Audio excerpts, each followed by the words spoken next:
This episode of Recording Studio Rockstars is brought to you by Sound Porter Mastering, Atom Audio, OWC, Jay-Z Microphones, Spectra 1964, and Isotope. In fact, you're hearing my voice right now on the Jay-Z BB29 microphone through the Spectra 1964 STX 100 mic pre, C610 complementer, and Isotope RX and Ozone. So get ready to rock.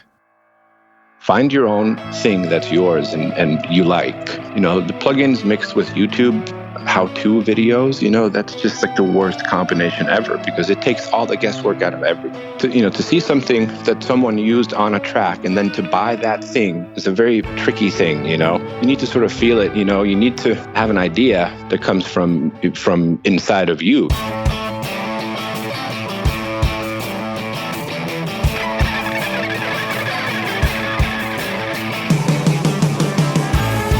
Welcome to Recording Studio Rockstars. I'm Lid Shaw, and this is the podcast created to help you become a rock star of the recording studio.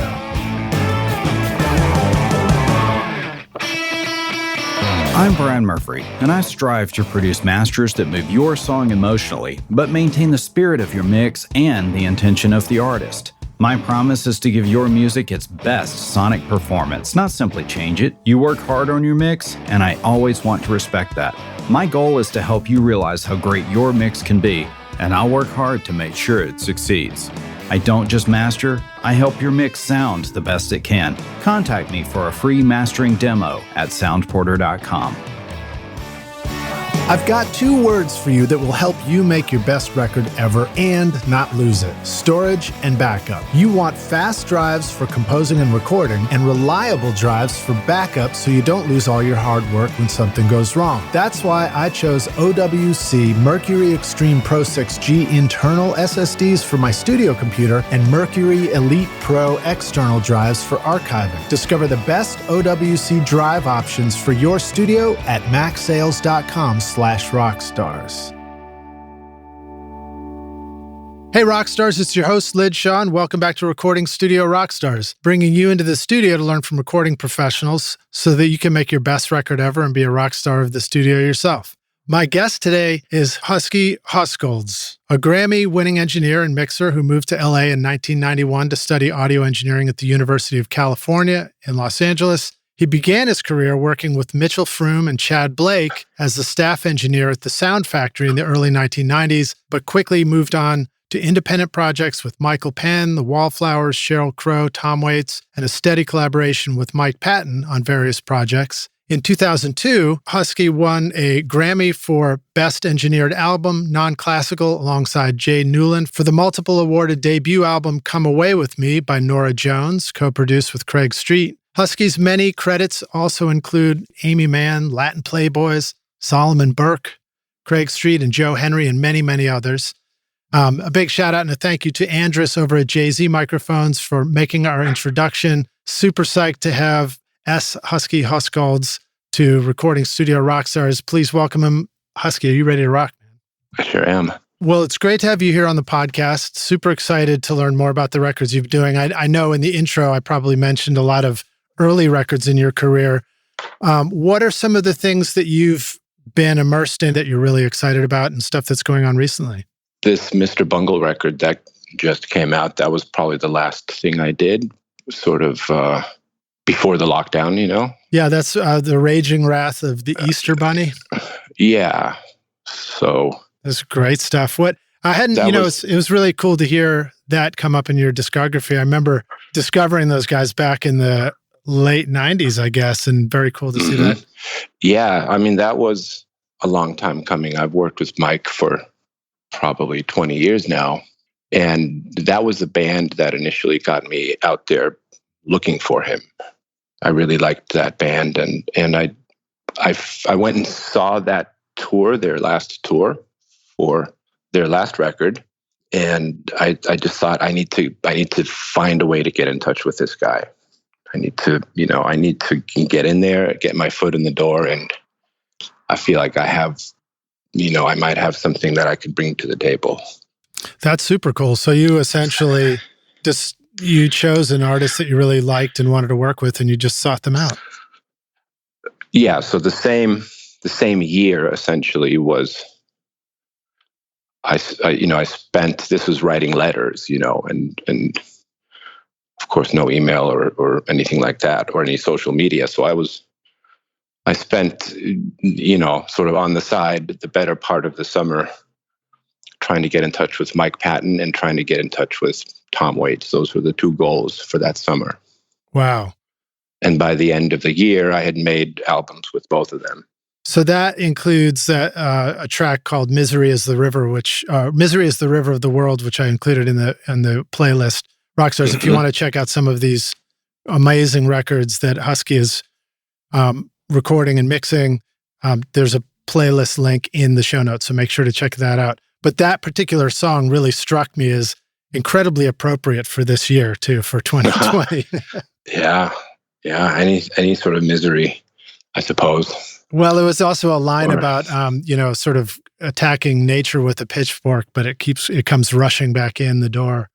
Right. It's a good catch. Yeah. So that's very cool. Well, I have a lot of questions about both those bands. When I think of Mr. Bungle, I remember them. My introduction to them was it was this great collective of musical styles going from rock to funk to jazz. And then this new record seems to incorporate a lot of a heavier sound too. And I don't know whether that's a just comparison, but talk about So this is kind of kind of the perfect description of Mr. Bungle. What happened was they made these demos when they were 17. So they wrote these songs and recorded them as demos when they were 17. And then they made some other demos after that, and then got signed.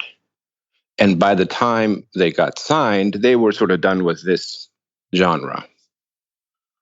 So, which is kind of perfect, for Mr. Bungle. They were into this thing for a minute, and then they were into something else for a minute, and then so it all that sort of shows obviously in their work moving forward. But this is how it went down. So by the time they got signed, they had already moved on. So this demo recording had always had sort of a cult status because because these songs were never recorded. But this is what was influencing them at the time. And I think maybe a year ago they decided, should we maybe just revisit this and just have a look? And they basically re-demoed the demos because they were only available on YouTube in some very, very sketchy quality, of course. So they redid basically the demos for themselves so they could then teach Lombardo and Scott Ian the parts. And then we went in and made the record, and it's an exact copy of the demos. There's nothing updated, nothing changed, no lyrics were changed. But it's a re-recording of the same parts. It's the same exact parts, yeah. Wow. Which is very interesting in and of itself. Just the idea that they would go and take these songs and take these lyrics that they wrote when they were 17 years old up in Humboldt County, sort of them against the world, Yeah. And they decided they would just stick with it. They would just put it out there, warts and all. I imagine one of the challenges was very interesting. Yeah, I imagine one of the challenges about doing that for any artist is to sort of own lyrics that happened a long time ago, to re-own them as a having matured. Yeah, of course. Artists that I work with, most of the time the record comes out and even as we're mastering, they're having second thoughts about the lyrics. 20 years later, that's a whole other. But there's this, there's a certain amount of confidence in that, sort of, this is where we were at the time, and this is what we want to show, or this is what we're going to record. We're going to record this sort of snapshot. Now, did you participate in the entire re-recording process and the mixing right through the mastering? No, I did the recording. Okay. And then did you find yourself importing, well, A, did you record this in Pro Tools, for example, and B, did you import the original demo tracks into the session and sort of find yourself doing comparisons to both match the parts in the arrangement and even improve upon the sounds? No. This was all, they had the arrangements all sort of, figured out and memorized by the time they got to the studio. Mm-hmm. So they would just play the songs down. We recorded through Pro Tools. But no, there was, they might have referred to a couple of things, maybe a solo here or there. But they just come off the road. They just did 10 shows or whatever where they played all these songs. So by the time they got to the studio, they had it in them pretty well. Yeah. So there wasn't a lot of discovery necessarily. They just kind of knocked it out. What about for you engineering this stuff and recording it? What was part of the discovery process that was important to you, or what were some of the challenges and hurdles you had to get over?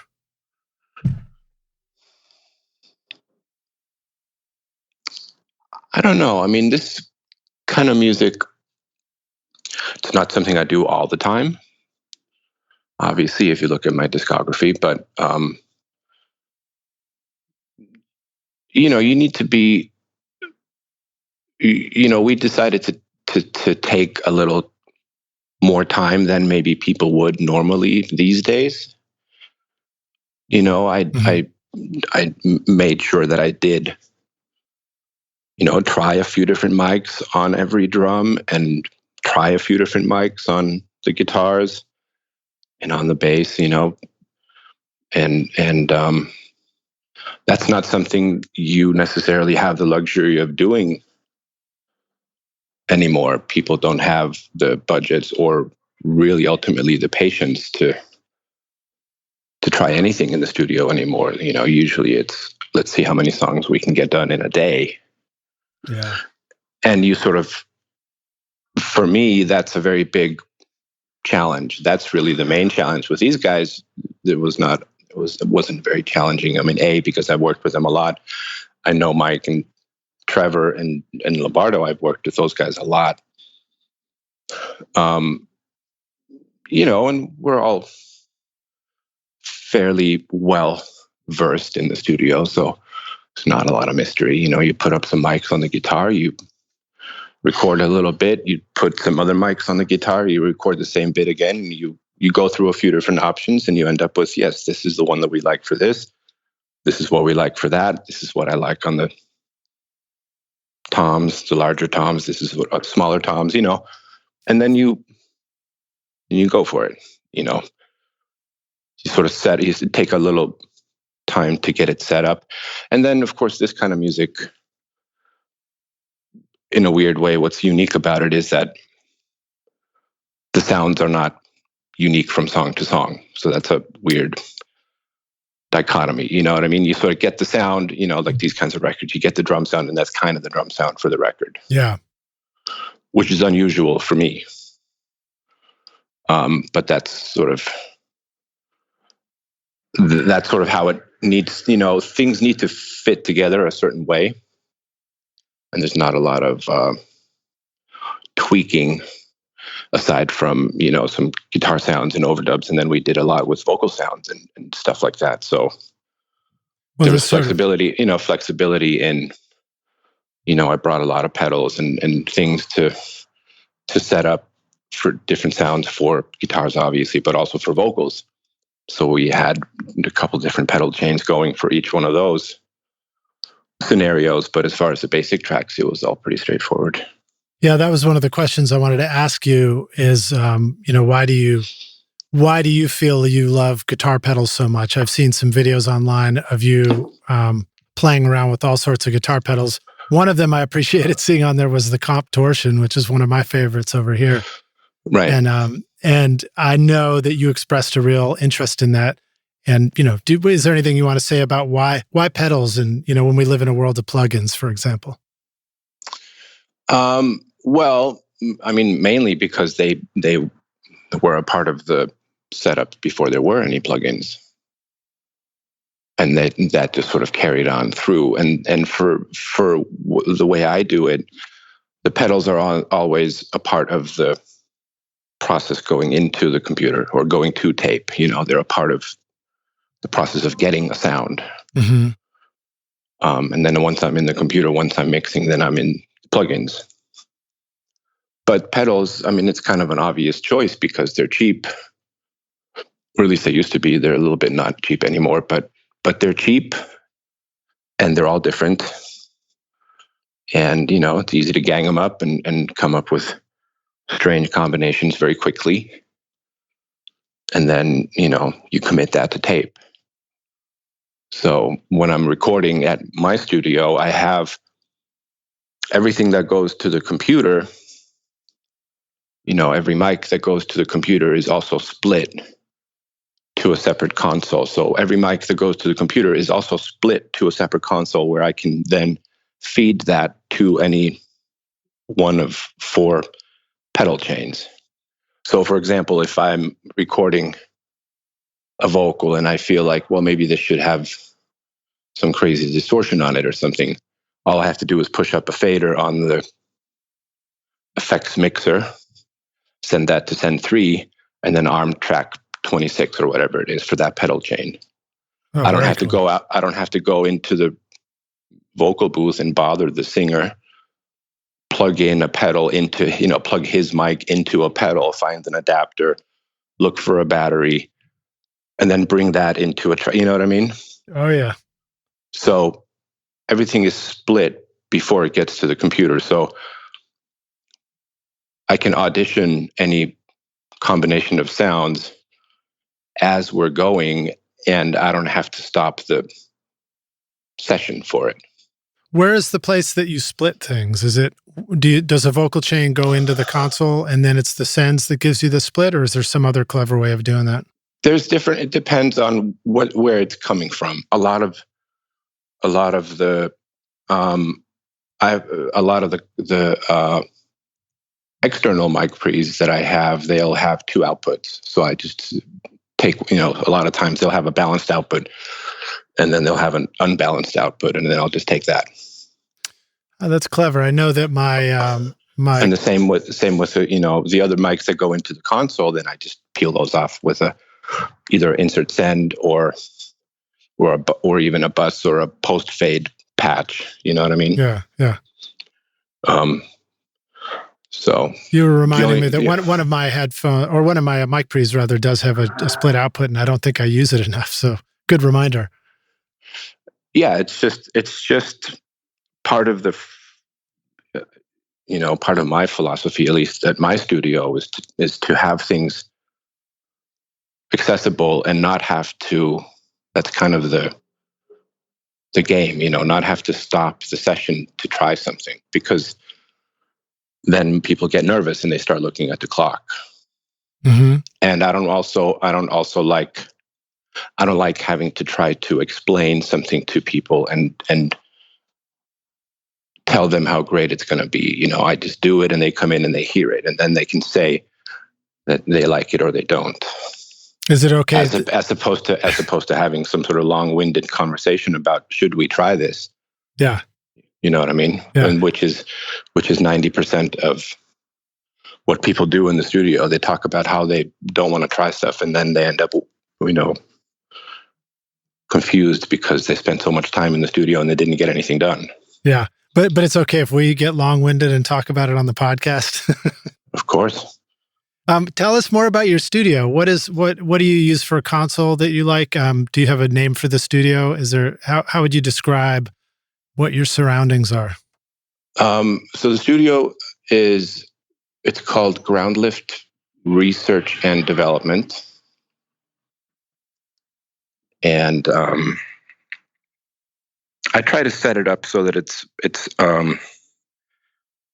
without sounding pretentious, try to set it up so that it's like a little bit like a laboratory, maybe that's not the right word, but I like to have things accessible for people.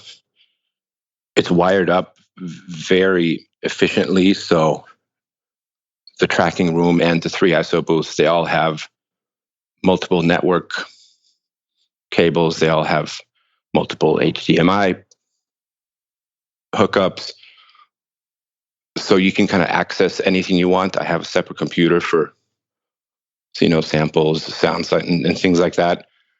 And those can be accessed from any musician in the room. So, for example, if a keyboard player that's in the tracking room wants to play something that's on my computer in the control room, I can plug his MIDI keyboard into the wall and I can route it to my sound library computer with one click. You know what I mean?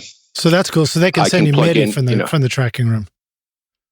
Yeah, it's all over Ethernet. So there are 4 Ethernet jacks in every room, 2 for headphones and 2 for data. So you can plug in a USB keyboard and a mouse into the Ethernet network. You can plug in a MIDI keyboard into the, you can do MIDI over Ethernet.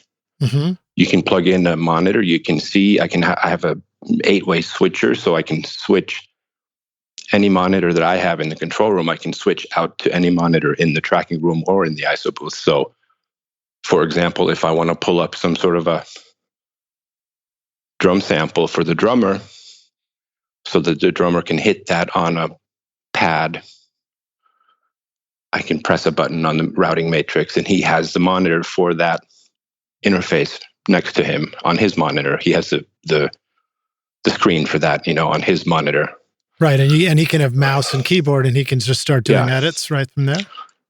So he can incorporate that into his or her part and scroll through, get different sounds, do whatever. So it's designed like that. It's designed, again, that sort of concept of wanting to not stop the process. So. Yeah. Instead of having to go, okay, the keyboard player wants to play a Celeste sample, but he's out in the room playing Wurlitzer. So instead of bringing the Wurlitzer into the control room, rerouting the DI, plugging it into the, you know what I mean? Yeah. All I have to do is bring a keyboard to him, put it on top of his Wurlitzer, plug that into, Ethernet 3 or whatever. And then I make one patch in the control room to plug his keyboard into the second sound library computer, and then arm the proper track in Pro Tools, then we're good to go. Yeah, that's interesting that you talk about the second sound library computer. I've felt that way a lot in the studio, that we're presented with, this kind of your one computer can do everything's fantasy sometimes, but I often find that's not exactly true. Yeah, I mean, these days it probably could, but I don't need to be stressing out about that, Yeah. I mean, it's not a huge investment to have a secondary computer with, a terabyte of samples, and then and then use that as an instrument. Don't record the MIDI and then fuck with it later. Just take the audio. The audio just goes from that computer via SPDIF into the main computer. So I'm not doing the MIDI. I'm not doing any of that stuff. It's just as if you had a sound module. That's all it is to you. And I record the audio out of that into the session. Yeah. And then is it, and are you in your studio now? You're kind of able to walk around and chat with us right now, right? What's that? Oh, I said, I was just letting the rock stars know. I think you're walking around. Are you in the studio while we're doing the interview, or are you elsewhere and just kind of out on a walk? I'm in my apartment. Oh, okay, cool. Right on. Well, again, thank you for being here for this too. So I think that's very cool. And a couple of thoughts. You talked about using a SPDIF connection from the instrument sound library computer to the main computer. Mm-hmm. I've found myself doing that. Sometimes I find that works easily. Sometimes I get frustrated by it. And sometimes I just go, oh, screw it. I'm just going to take audio out and plug into the other interface. And then I'm amazed at how good that sounded when I thought digital was so necessary for that. Do you have any further thoughts about that? Or does that really not matter too much? Just get it from one computer to the other and it's probably going to sound pretty good? I'm not sure I follow the questions. Thoughts about whether to go do the conversion between the computers or go digitally between them? Is that the question? Yeah, kind of a geeky question, but yeah, because I think sometimes we get stuck on that question as engineers. Well, I like to keep it, I like the SPDIF because there's a lot less latency, obviously, because I'm not having to go D to A and then A to D again. Right. Okay. There you go. That's a great answer. Do you want to know how I get a consistent sound quality mixing hundreds of episodes of Recording Studio Rockstars? Well, I've been cheating all along by using iZotope RX and Ozone on every single episode. Right now, you are hearing RX declick, declip, DS, deplosive, voice denoise, Ozone multiband compression, EQ, and limiting on my voice. If you want great consistent mixes too, go to iZotope.com/rockstars and use the code ROCK10 to get an additional 10% off. The secret to great sounding bass in your mix is to start with a great recording. If you've got an awesome part, player, and instrument, then all you need next is to plug that into the BBDI passive direct box from Spectra 1964 through the C610 comp limiter, and you've got an incredible bass tone that goes all the way down. The BBDI is the best sounding bass DI I have ever used. It'll move your pant leg. No hype, no color, just pure tone at Spectra1964.com. What about with the Ethernet network? Are there any other things that we might want to know about as far as challenges of routing things over Ethernet? When you want to do MIDI over Ethernet from the other room, do you have to have a MIDI interface that converts it to Ethernet so you can plug into the jack to get back to the other computer? No. So the way that works is basically it's just analog. It's just, you're just using the Ethernet infrastructure to get between the rooms. Mm-hmm. So it's literally just an adapter. It just takes a MIDI jack and there's a MIDI jack on one end. I have a cable that has a MIDI jack on one end and has an Ethernet jack on the other. Oh, okay. And then do you have to sort of... And the same thing with on the other end? The USB is active because that's a different conversion, I suppose. But it's all out there, Just get on Google and just... When I was building this, when I was putting it all together, I was trying to cover... it took a while to get permits and get things like that sorted. So I spent a lot of time sort of going through what I would think would be all the possible scenarios. Mm-hmm. So in other words, like I was saying about the guy playing the Wurlitzer, what about if the guy is playing the drums and he wants to have a sample snare drum for the bridge? Well, I have this mesh pad, this Pintec mesh pad, and that thing plugs into a box. I think it's called Roland TMC6 or something like that. It's like a generic trigger to MIDI converter. It's quite old and they're not easy to find, but it's the only one that I know of and the one that all my sort of geeky drum friends use that doesn't have any latency. So you can plug any trigger into it or even a microphone. You can even use a mic as a trigger. Nice. Plug it into this box and then it spits out MIDI. So then the MIDI jack on the back of that box, that just goes to the wall, to the Ethernet connector, and then in the control room, I patch that into the MIDI interface. So yes, there is a MIDI interface in the control room. There's one per computer. Mm-hmm. But the Ethernet all you're doing is using the Ethernet as a MIDI cable. It's not some sort of Ethernet protocol. That's a different kind of MIDI transfer. Okay. So like the MIDI between the two computers, that goes over Ethernet, and that's a different MIDI protocol. So for example, if I am doing something where we're scoring something and somebody brings in a laptop with something in Logic that they've been working on to picture, I plug an Ethernet cable into the laptop. I open up their Logic session. I put them online, and sync their computer, have it chase my computer, and that's MIDI over Ethernet. Right. Same thing as just plugging a MIDI cable between them, but that way, if I need to transfer something from client laptop into the computer, I can do it that way. Just transfer it in real time, Yeah. I have to confess, as an engineer, I kind of love this shit. I mean, there's something really satisfying about the first time you figure out how to hook up things like that in your studio. Yeah, it's great to geek around, with it, and then less great when the client shows up and it doesn't work. But you do it a few times, and you get it to the point where you have it memorized, and you remember, oh yeah, I have to check that one box, or the frame rate isn't the same or whatever. But I mean, if we're working, like we did a lot of scoring over the last couple of years with Michelle and Dago cello, and everyone had Michelle and Abe and Chris, they all had, we had 3 laptops in the room, and I would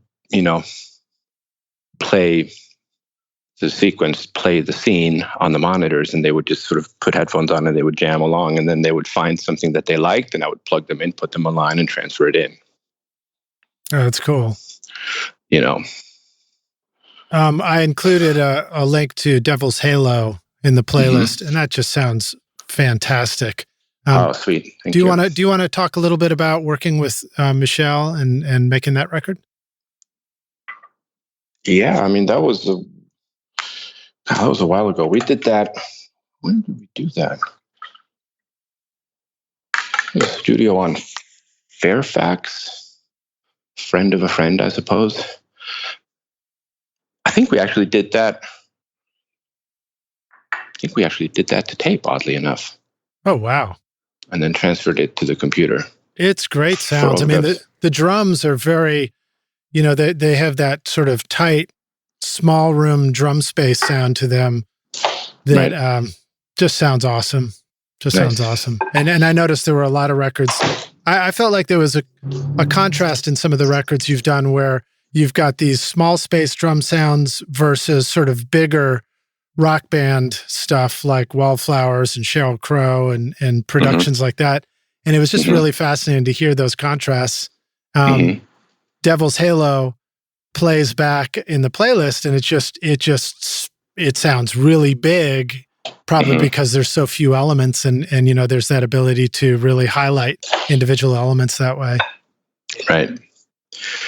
Yeah, I always try to get close to the direction that I want as far as the sounds. I always try to get that early on. So if I'm recording drums and we're not using the room mics, then I won't record them. Nice. I don't record things that I might need later, maybe. So, this is probably sort of a habit, maybe a good habit from back in the day when we were using tape and we'd have 24 tracks or 22 really. And, you didn't record 3 pairs of room mics if you didn't need them. And even still today, I will usually have 2 pairs of room mics, maybe 2 pairs in a mono or something, but I'll always sum them together to a stereo pair of room mics if I'm going to go with an ambient or sort of a treated sound. So I try to always the get console, things, right? Yeah, I try to get things down. Snare is always on 1 track. room mics, stereo pair. I don't like splitting things out or keeping them split, because then that just adds to the amount of work I have to do when I mix. So this is the snare sound. It's 2 mics or maybe 3 sometimes, and that goes to the snare track. And the bass, mic and DI and maybe some processing that goes together, that goes on one bass track. So when you're mixing, if you want the bass louder, then you push that one fader up. It's not a big mystery about changing the balance. Oh, should we move the thing with some plug-in? Is this phase? What's going on here? But before you know it, it's dinner time, Mm-hmm. So I really like doing that as much as I can.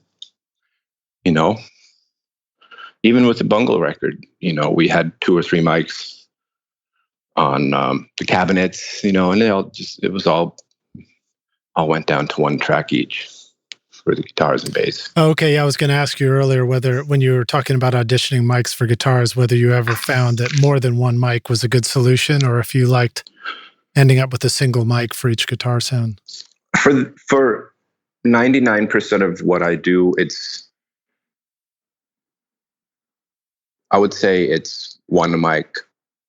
However, on something like this, I like to, it's good to have the option. There are always different things that are accentuated, obviously.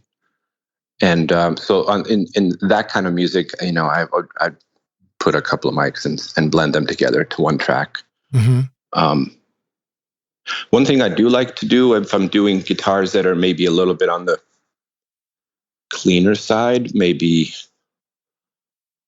more of a, like if you're doing like baritone guitar or something big and round like that, Mm-hmm. What I'll do quite often is I'll put 2 mics. I'll put, I usually have a ribbon mic on the amp, maybe a foot away. And then what I'll do is I'll put a large diaphragm condenser 3 feet back, maybe 4. Yeah. And I'll turn that up quite a bit, and I'll compress it a little bit. And then what that does is it gives me not only, and I'll keep those separate. And the reason I like to do that is not only does it give a little bit of a different shape or size to the sound, but what it does mainly for me, if the arrangement ends up sparse, I can pan those opposite and I can get a very wide, big sort of pseudo stereo clean guitar sound with those 2 panned opposite each other, because they're at different distances. So that's one of the very sort of rare occasions where I would keep things separate to have for later, and that sort of depends on the arrangement and the mix. Sometimes you might want the guitar to get a little bit bigger for a chorus or for a bridge or some sort of a shift, and then all you have to do is just push up that 2nd mic. And if you pan it off to the side or pan it away from the closer mic, then it just gives you a little bit extra size. I noticed that on a lot of your mixes, you seem to really embrace the left, center, right mentality. Not always, but certainly there were some times, and this may be going way back too, but like Los Lobos, which is, I'm sure, going way back. But just, really not being afraid to hard pan guitars off each other. Mm-hmm. Right. Do you have any thoughts about why that kind of panning is useful or valuable?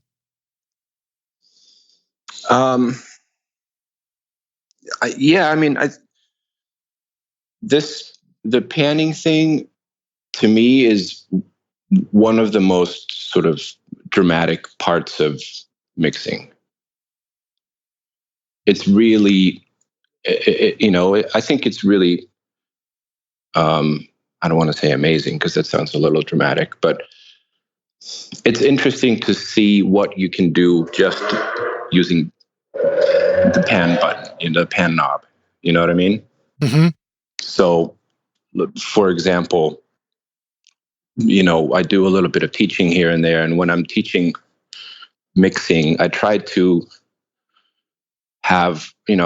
explain to my students, just do a mix that works with just volume and panning and see what you can do with that, because that really does open people's eyes.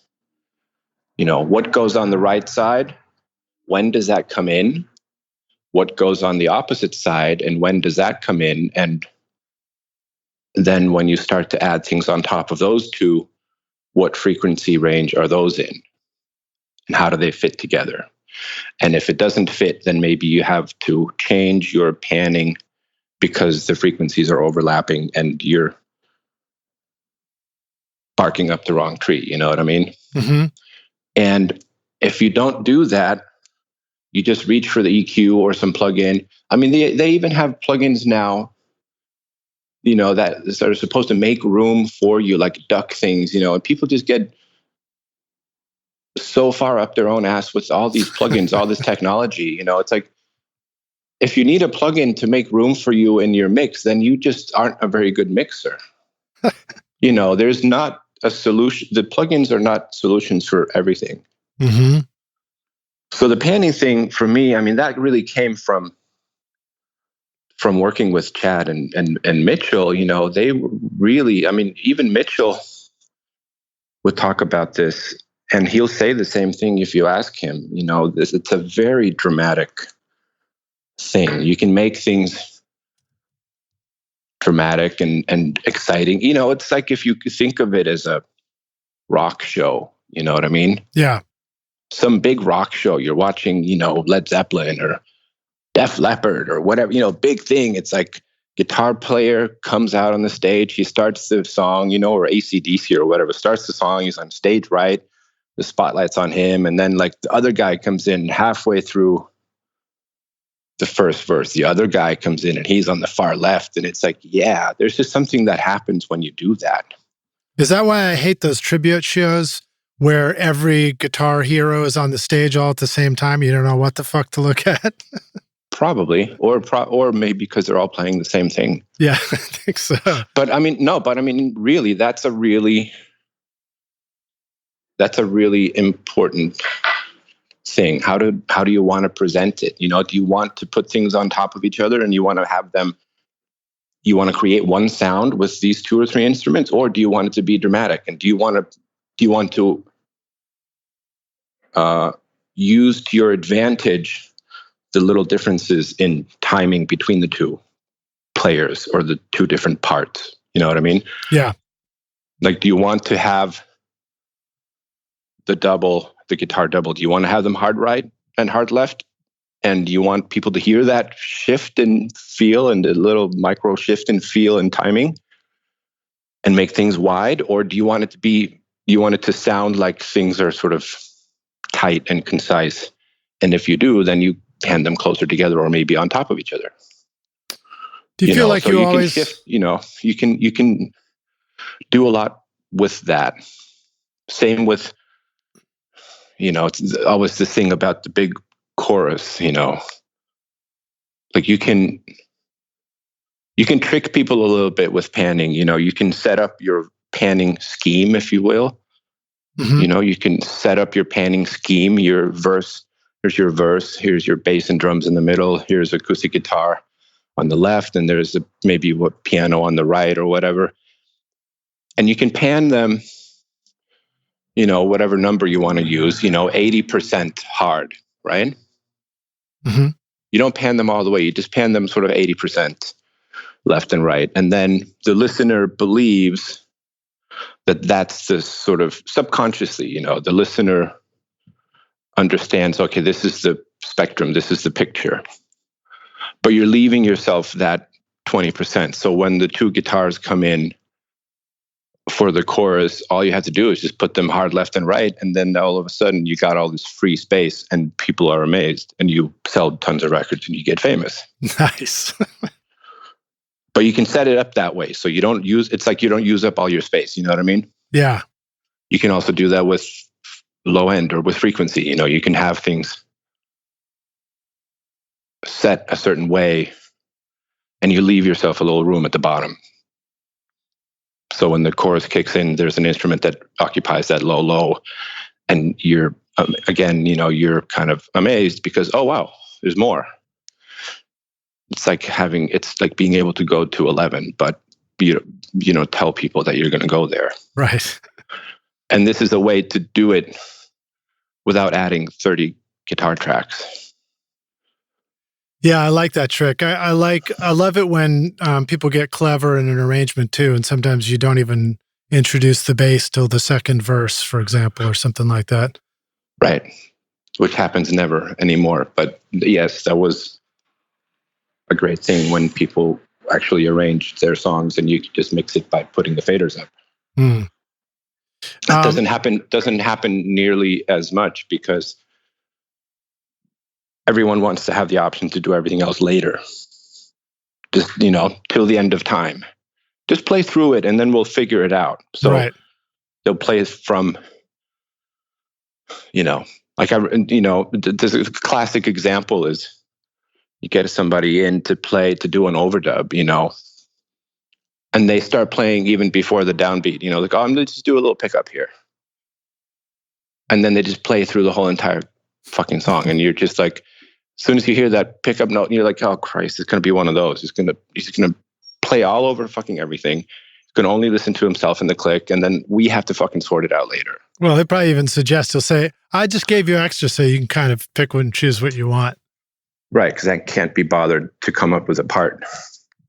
Yeah. I much prefer when, it's one of the things I feel like I discovered about doing overdubs. I love the moments when I hear a part in my head in the control room first and then go out to play to create that part. Mm-hmm. It's much easier than going out and just saying, I think I'll just noodle around on an instrument and see what happens. Right. I think you know what happens. Just make a mess. Yeah. I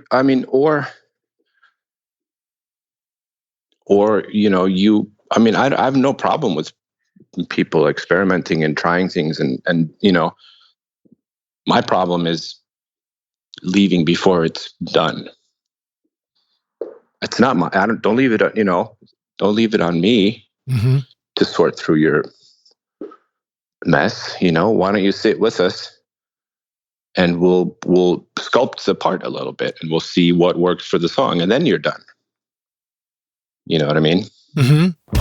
Sometimes you just need a mic that will stand out in a mix. That's when you need the new BB29 Signature Series from Jay-Z Microphones. The unique single diaphragm Golden Drop capsule gives the BB29 airy highs and smooth mid-range to help your tracks stand at the front of your mix. Jay-Z's handcrafted, fully discreet microphones come with a 5-year warranty and free shipping to the US. You're hearing my voice on the BB29 right now. Use the limited time coupon ROCKSTARS to get 50% off the BB29 at jzmic.com.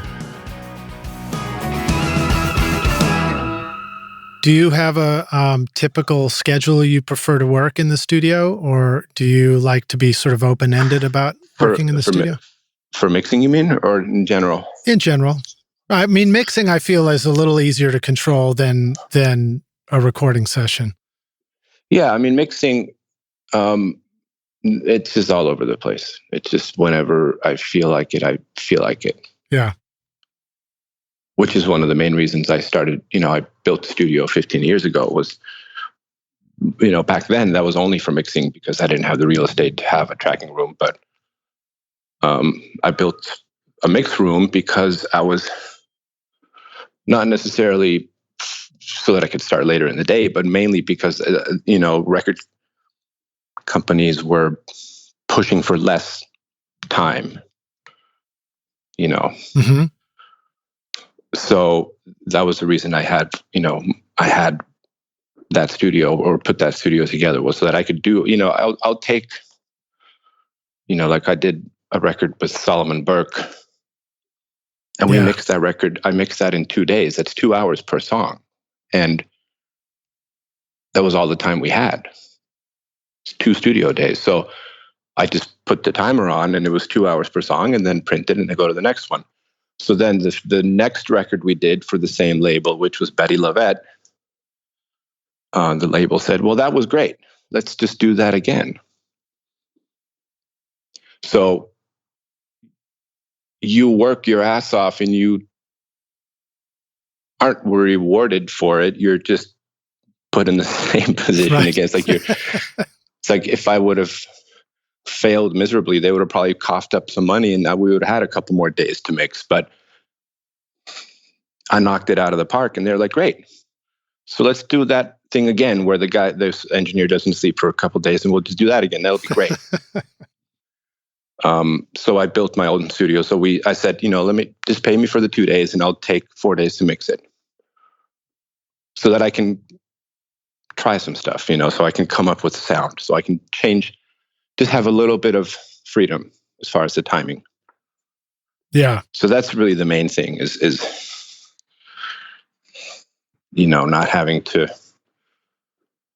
not having to be on the clock is great for that if you can keep it together enough to get something done. For a lot of people, what that means is they end up not getting anything done, but because they're never in the mood, or their ankle hurts, or they have a splinter on their pinky or something. But for me, it works because sometimes I'll start working at 10 and I'll mix till supper time. Sometimes I'll start working at 4 or 5 and I'll mix till midnight. Yeah, I like when I'm mixing, I like being able to just check in and check out in a way that sort of works for me, fits in my schedule. But I know that, working with artists in the studio can be quite different because you have to find that combination, that balance between doing what works for you and also accommodating what they need and what the creativity needs. Yeah, and that's obviously something that changes over time as well. When you're starting out and you aren't really in a position to say no, then you just sort of go along with it. And then you get a little bit older and you made a few more records. You could say, you know what? I'm pretty good with 8 hours a day, 10 at the most, but 8 hours, like after 8 hours of recording, punching, overdubs, editing, that kind of stuff. After 8 hours, you kind of start to get a little bit like soggy. It starts to get a little bit not as fun. And the return, you work for another 2 hours and you do the same amount of work you could have done the following day in 10 minutes. Yeah. So, that's another, that's another thing, with Tchad and Mitchell, those were kind of the hours, those Los Lobos records, 6 hour days, 2 hour dinner break, and then come back the next day. And you can tell, things aren't labored over, things aren't beaten to the ground. And I learned some really great,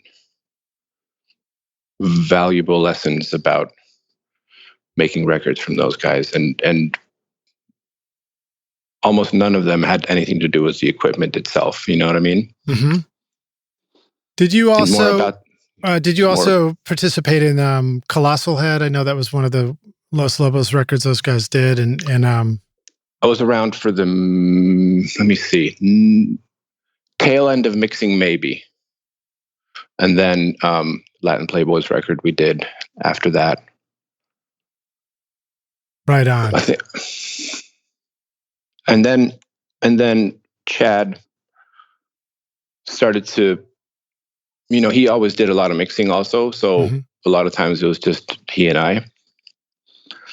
And then he started to do some producing as well. So then it was, him producing and me sort of co-engineering, you know what I mean? Which was really the best way to start because you could sort of get in there and you could start to get your feet wet, but he was right there. So, you wouldn't crash and burn because he was right there. And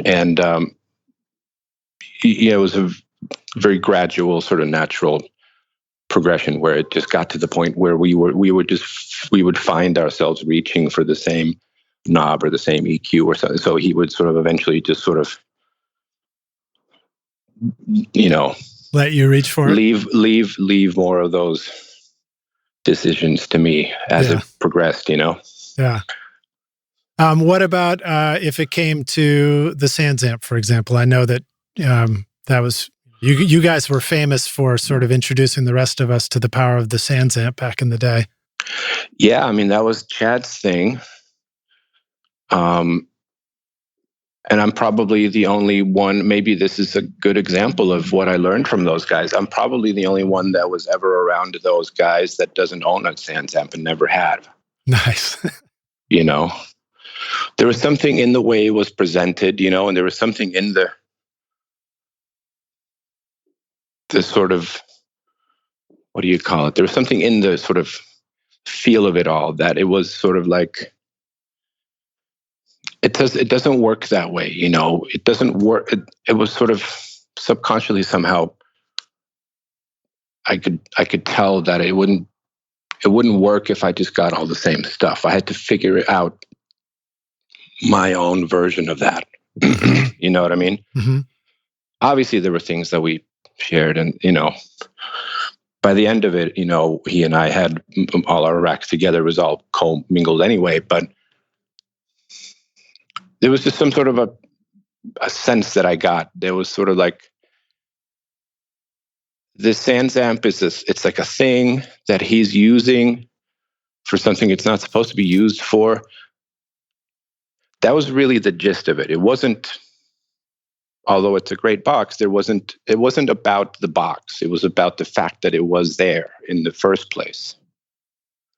You know what I mean? And then I would find something to, I took an old Ampex reel-to-reel tape deck and I tore it apart and I built it into a rack that's 6 rack spaces, and that's my overdrive box. And that's unlike anything anybody has, until, of course, now they made a plugin out of it. But that was my version of that, And then I got my friend at Kush Audio.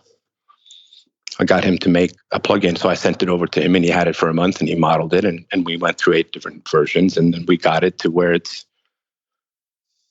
95% there. So I have it in a plugin now, but that was my version of the Sans Amp. And what's the plugin? It's called Kaya.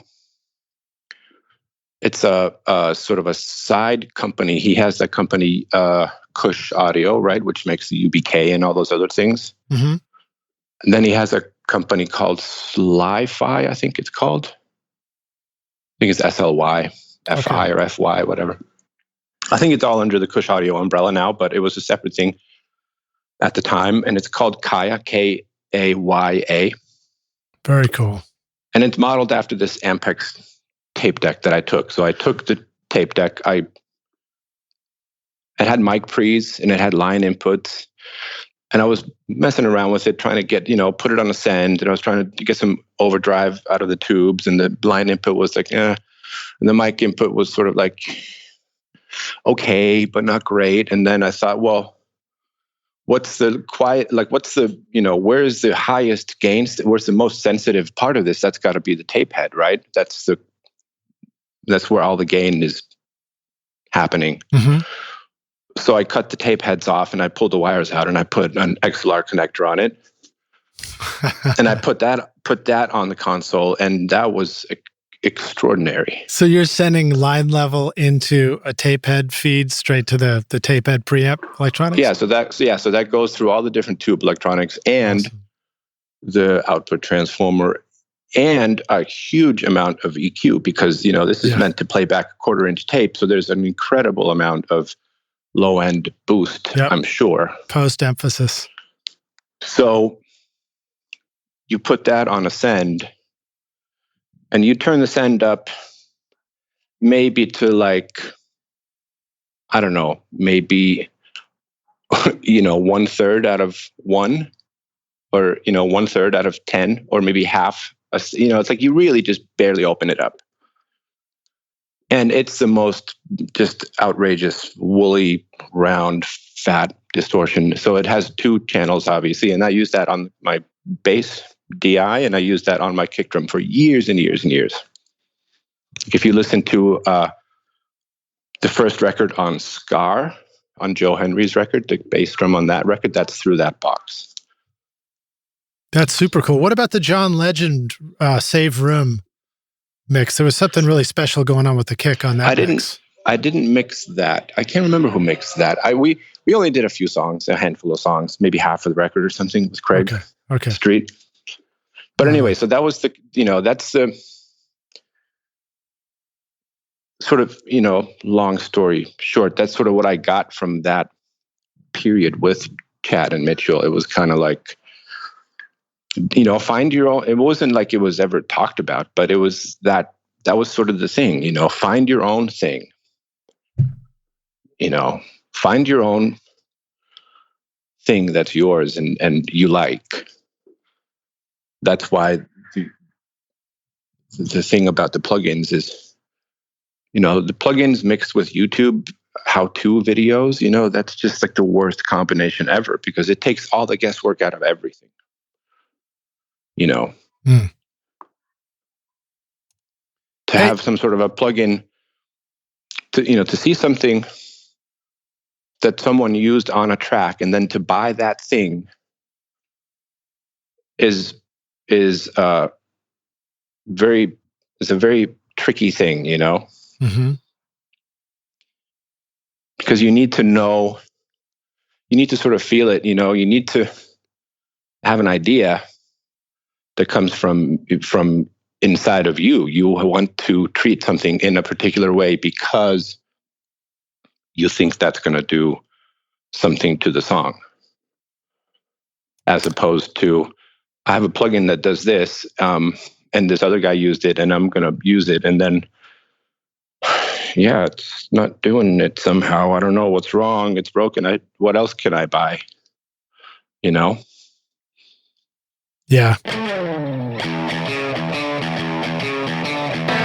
A gold bar should be kept safe in a vault because it's valuable, but it could be replaced if it was ever lost. One of your songs or recordings, on the other hand, is worth more than gold because it's one of a kind. It's you, and if it was ever lost, it could never be replaced. So wouldn't you feel better knowing your music was safe? This is why I like to have a dedicated system drive, audio work drive, virtual instrument storage drive, cloud storage, and an extra large backup drive in my studio computer. And when I'm finished with the project, I move it onto a dedicated pair of external drives for archiving. Thanks to OWC, I can count on my drives being super fast, reliable, and secure so that I can work quickly and sleep soundly at night knowing my music is safe. I want your music to be safe too. Discover the best options for storage and backup for your studio from OWC at macsales.com/rockstars.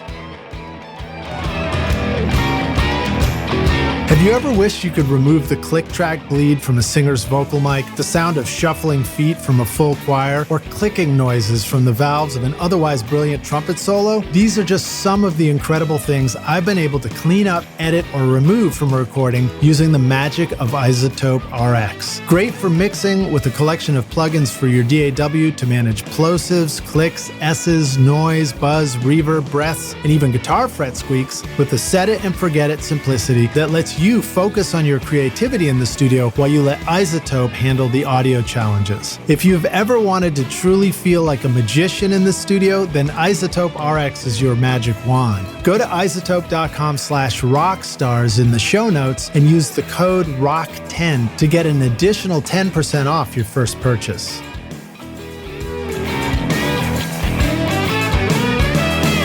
Hey, Rockstars, we're back now for the jam session. My guest today is Husky Hoskulds, joining us from LA, talking about making great records. And one of the records that you mentioned early on in the interview was going after Tom Waits and making this wonderful record with him. Tell us some more stories about that. I guess one of the questions I wanted to ask about working with Tom Waits is, I'm just making this up, but what are the rules of the session when you work with Tom Waits? I feel like there must be something to that. Well,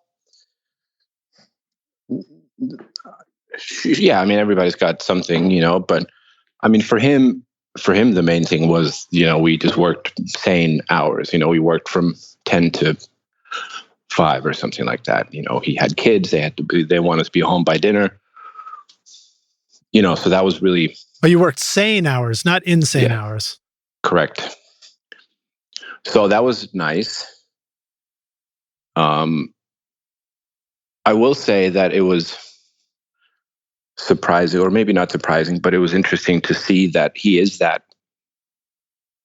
person. He is that character, you know. He is not, it's not a show. It's not something he puts on when he performs or when he sings. You know, he talks like that. He talks in metaphors. Is very colorful and very innovative how he explains things. And that was intriguing and, of course, fun. Mm-hmm. You know, and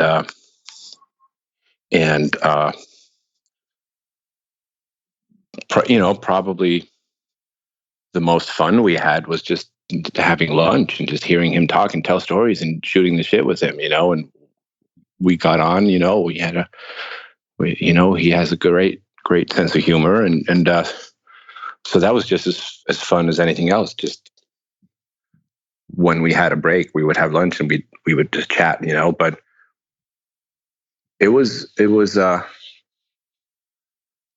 interesting to, you know, how it came about, because I was sort of putting the word out, talking to everyone that I thought might have an in with him, you know what I mean? Yeah. To try to get in there. And a couple of things sort of came together at the right time. I did that first Joe Henry record called Scar. And then I had sent some letters. I don't know if I sent anything to the label, but I sent something to the studio where I knew he did the preview. I guess that must have been Prairie Sun or something. I somehow got a letter to him, you know, through the assistant at the studio or something. It was all very, you know, at the time, you know, with no social media or anything like that, or ways to reach out, you know. It was all very complicated in a way, you know. Mm-hmm. Or not complicated, but it was kind of, you know, a lot of like, you know, I'll send this letter and then I'll see, you know, 3 months later, maybe. Yeah. But then I started, the weird thing was I started hearing from my colleagues that he was vetting me, which was interesting. Nice. You know, I'd started like, because Tchad did a couple of records with him. And, you know, Tchad came to work one day and he's like, hey, I just got off the phone with Waits. And I'm like, oh, cool. And he goes, yeah, he was asking about you. And I'm like, okay, I'm going to just go lay down now. You can handle this. I'm going to go rest. You know what I mean? Yeah. I got a call from Jacob Dylan. He's like, hey, Michael Penn. Hey, I just got a call from Tom Waits. I wanted to ask if you were a nice guy, you know? That's awesome. So that was cool. And then, you know, I had a cell phone, but I had like a car phone. This is before, you know, you had phones with you, or at least before I did, because I was resisting. Mm-hmm. So I had a phone in the car, and he called me, which was amazing.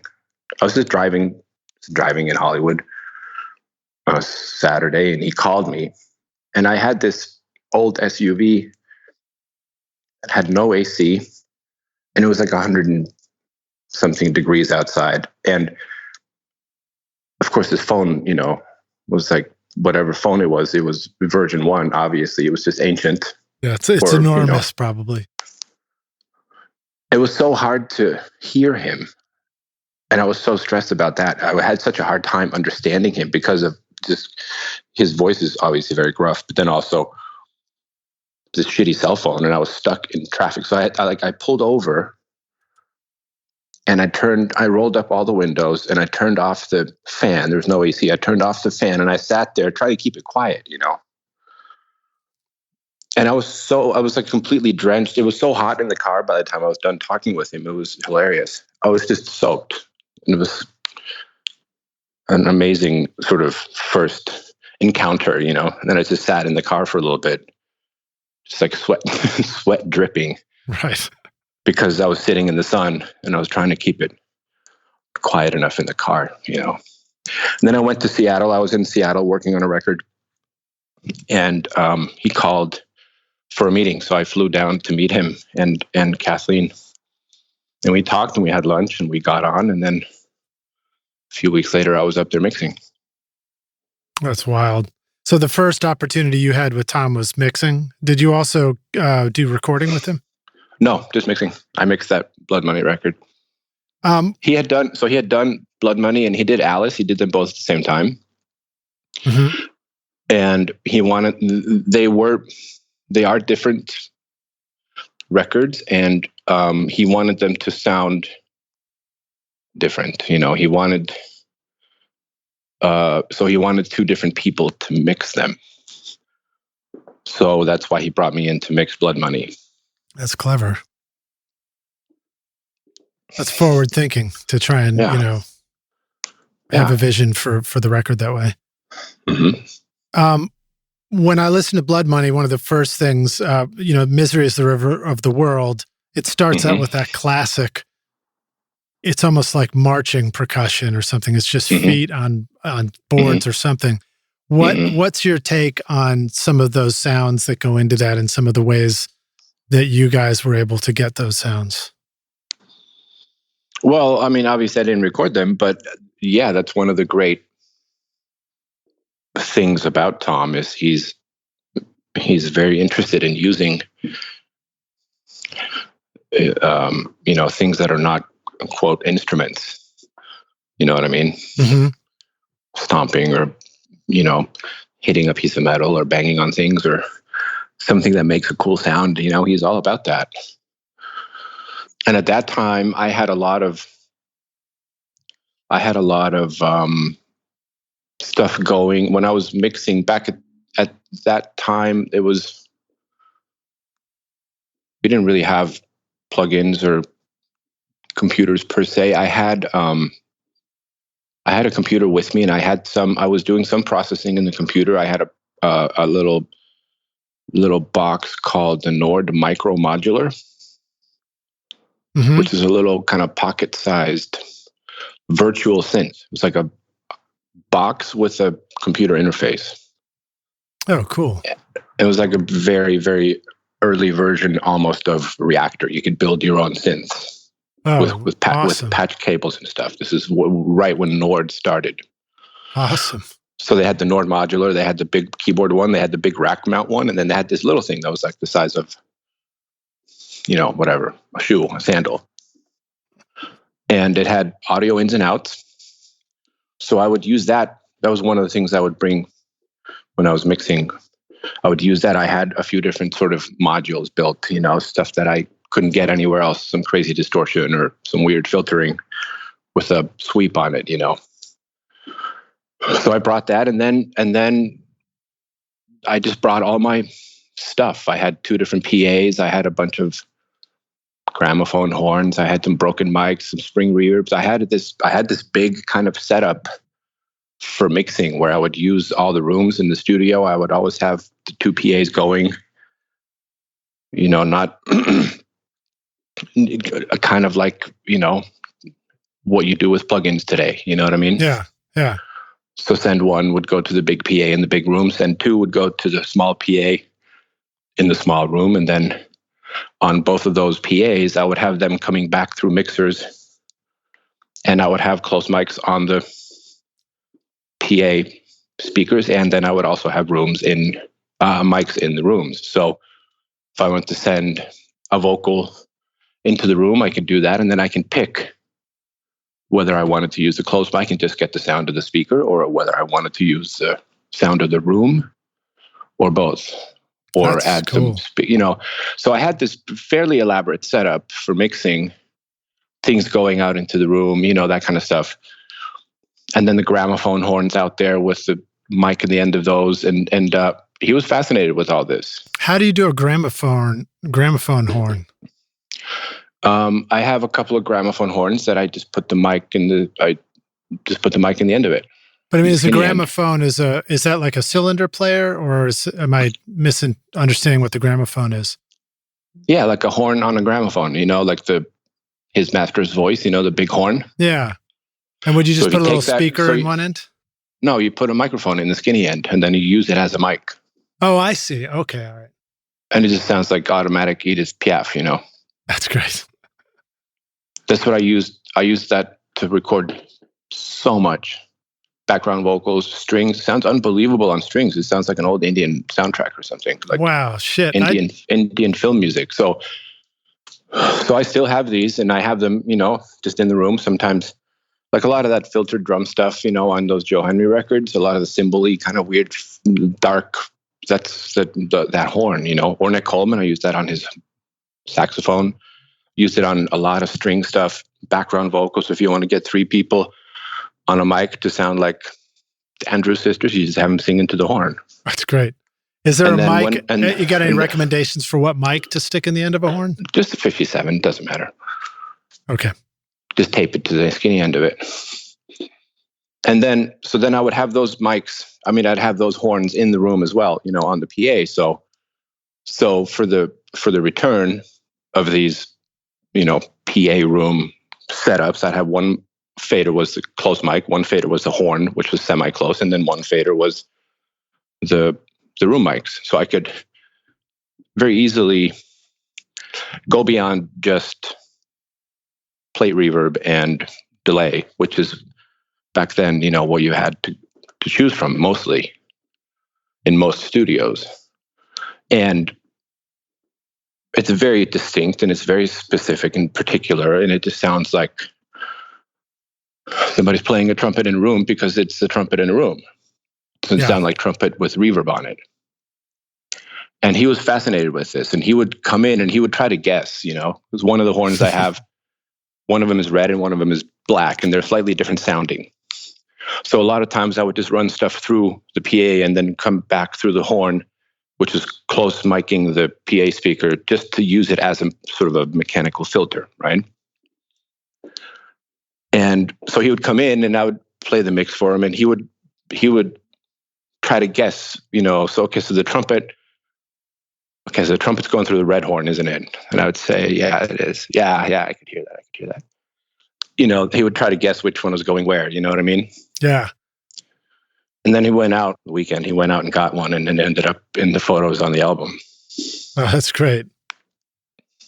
I'm trying to see the album cover. Yeah, but then did he report back? He's like, you know what? I've learned my lesson the hard way. You can't just buy the gear that the other guys got because you got to find your own.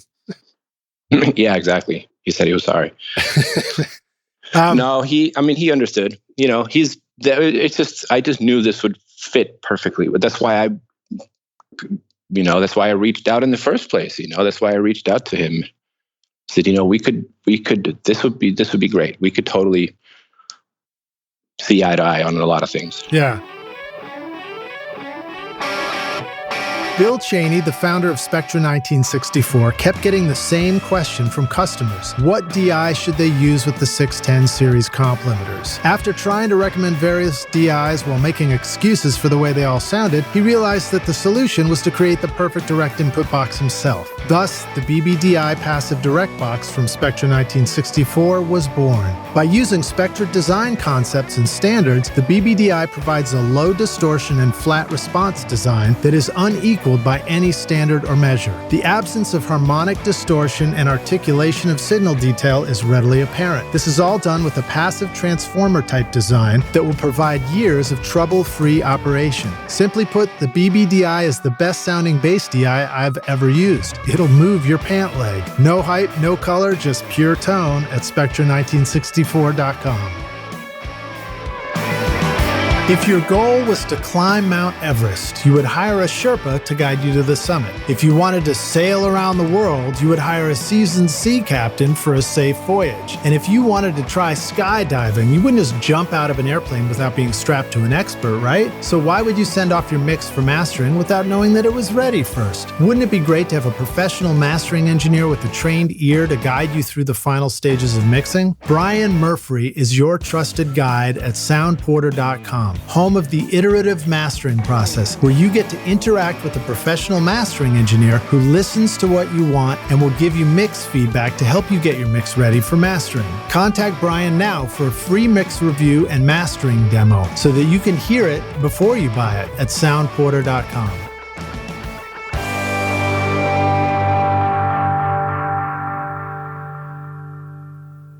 What are some other, I don't know if you have a way that you like to describe that, where you get creative and you send stuff out through gear or through amps and back in. I feel like there should be a term, a catch-all term for that. But, what are some other things that you've, like wild stuff that you've tried, or other things you've heard about other people trying that you thought really sounded cool? Other things other people tried. I don't know. I mean,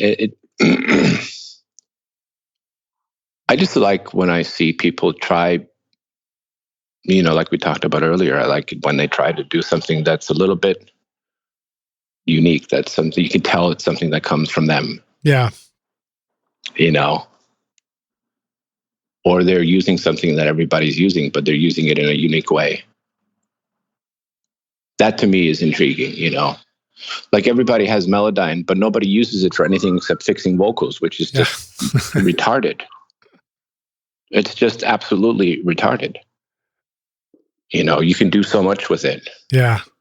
And nobody does anything even remotely creative with it, which is bizarre because if I do use Melodyne, I'll put it on the bass and I'll pull out some weird harmonics, or I'll do, you know what I mean? Like use that harmonic graph, or I'll do something weird with the dynamics of a sound. It's just so sad to me to see how people use technology and they just get so lost in.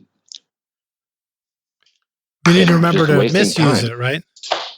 We need to remember to misuse technology. I remember when radio that's just the same thing as with the Sans amp, like. Yeah, I can guarantee you 100%. I can guarantee you that thing was never used on guitar like it was supposed to be used. Yeah, I remember it came with the manual. I think it came with the manual, and it was supposed to show you all these different settings that would mimic guitar amps. Which anytime, I mean that's what it's called, Sans amp. But any time I get a pedal, I just put it right on the drums. I just put it on the drum, put a drum mix through it, and I just see what it does. It's very. It just always goes there first, see if I can get something out of it here. And if not, then I'm like, okay, well, maybe it's good for piano. Who knows? Or vocals, you know. But that's really the thing. Any tips for getting out of a console and into a pedal and then back into back into line level again? Any stuff you've learned about the smart ways to do that? I just use a cable. I've always just used a cable. Never done anything in between. So no need for a DI box in the middle or any fancy stuff. Well, I mean, no. I mean, you're not trying to make it sound the same coming back. You're not worried about that, obviously. Mm-hmm. You don't want it clean. The only issue with doing that is and what I do use, I'll tell you, I use a sort of a noise reduction gate kind of thing on the return. Mm-hmm. So I have 4 stereo sort of noise reduction units that clamp down on the back end of it. So where the pedals come into the console, then I have on the insert, I have these gates that are sort of frequency dependent. Mm-hmm. Or not frequency dependent. They open, you can tweak the frequency so that when they do open up, they don't open up all the way. They open up to a certain frequency that you set, which is great for this sort of lo-fi stuff. Because it is loud, it's noisy, on the return. But I never had any problems running it just right off the console. I know people like to use these boxes, like Radial makes some boxes and to match the impedance. But I've looked at them and for me, like every time I look, and every couple of years I go, okay, let me just try one of these things. And I look at it and I go, I don't know, that's like the price of 2 pedals. I'll just go buy 2 more pedals. Fuck this. Well, you make a good point that we're not trying to go to pedal land and return with a hi-fi reproduction of what we sent there. We're trying to mess things up. Yeah, I mean, the noise thing is, I use these hush units that are great, but what I like about having, obviously you have to be careful, but at the same time, what I like about having the line level going to it on a send is that you can then control very accurately how much level you're sending to the pedal and how it reacts. So if you're sending something to like a comp torsion, obviously it's going to sound, it's going to sound very different. If you put the send at 1 versus if you put it on 10. And some pedals, not all pedals, maybe the older ones, maybe not, the ones that don't have chips in them, because now a lot of pedals have chips. So it's tricky because you can't run them in parallel like you used to in the old days because there's the delay. Like all the Earthquaker stuff, you put it up, run it in parallel and it phases because there's a chip in there. Is there a solution for that? Well, I mean, yeah, you just record it and then nudge it, I suppose. Mm-hmm. But you can't listen to it. It's annoying. You can't listen to it as you're tracking it, obviously. You have to record it on a separate track and then nudge it, which is no big deal. Yeah. But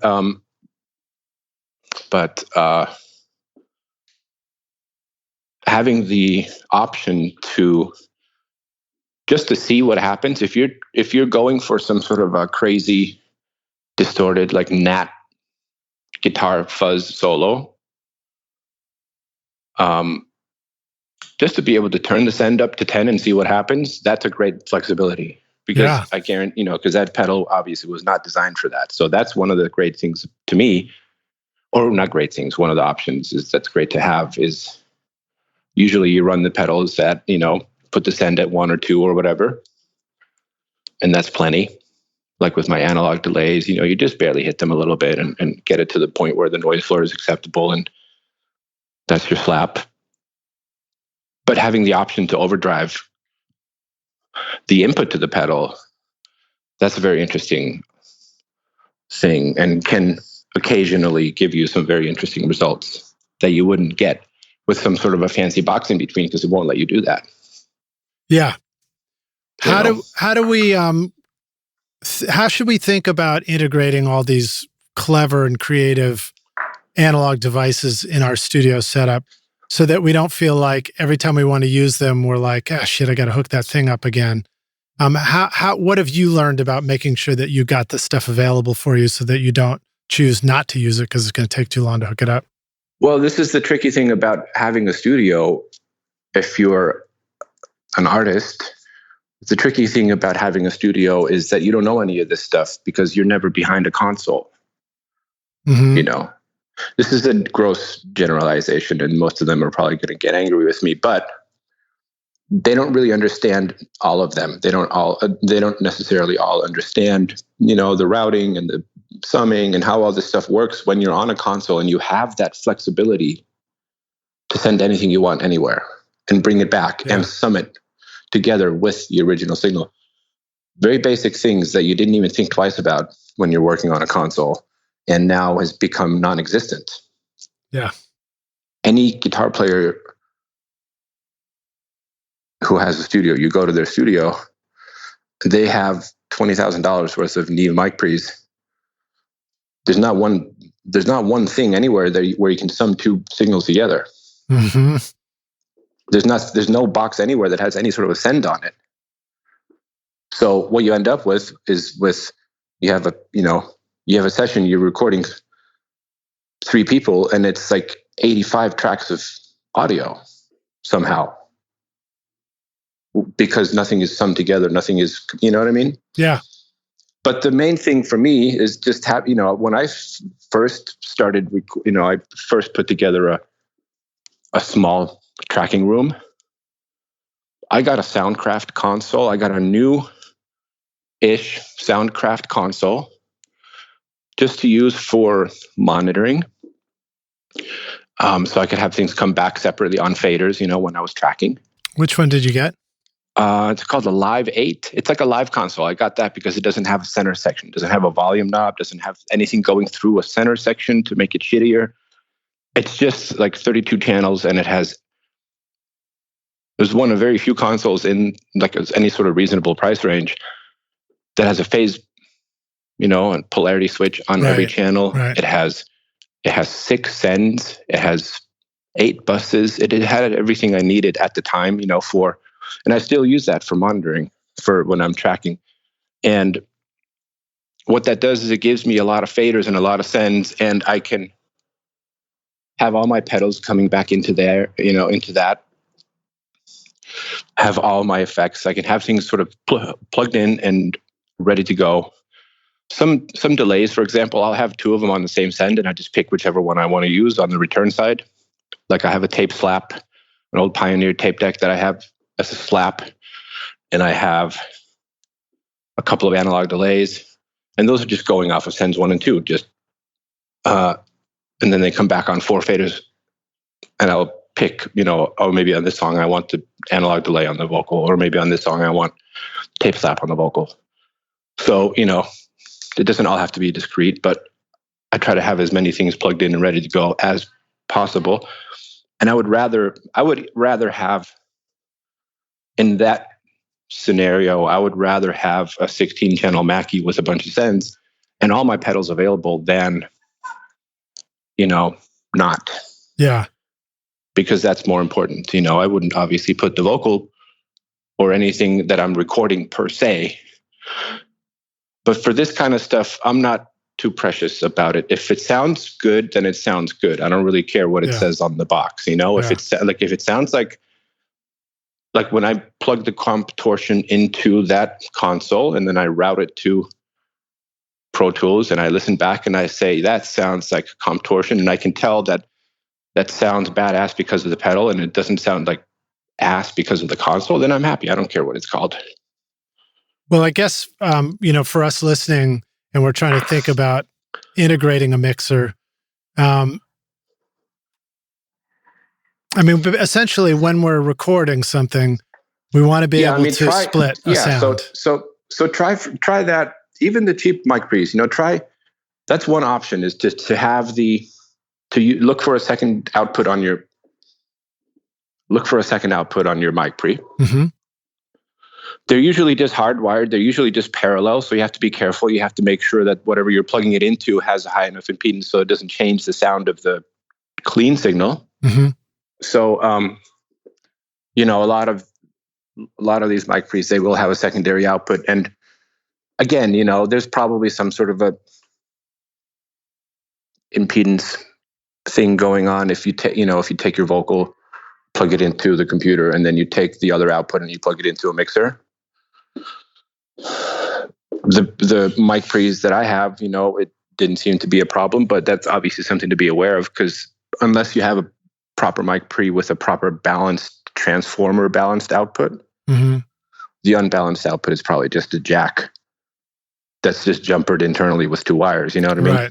Right. So it's similar to going to a patch bay and just using a mult. Just using a mult, splitting a signal. But you can also do it.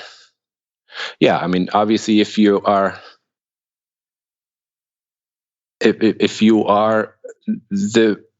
tricky thing is doing it at the mic level, obviously, because that's where it's most vulnerable. Yeah. If you are anywhere in the signal chain where you are, after your mic pre, then it's a lot more safe in a way. You know what I mean?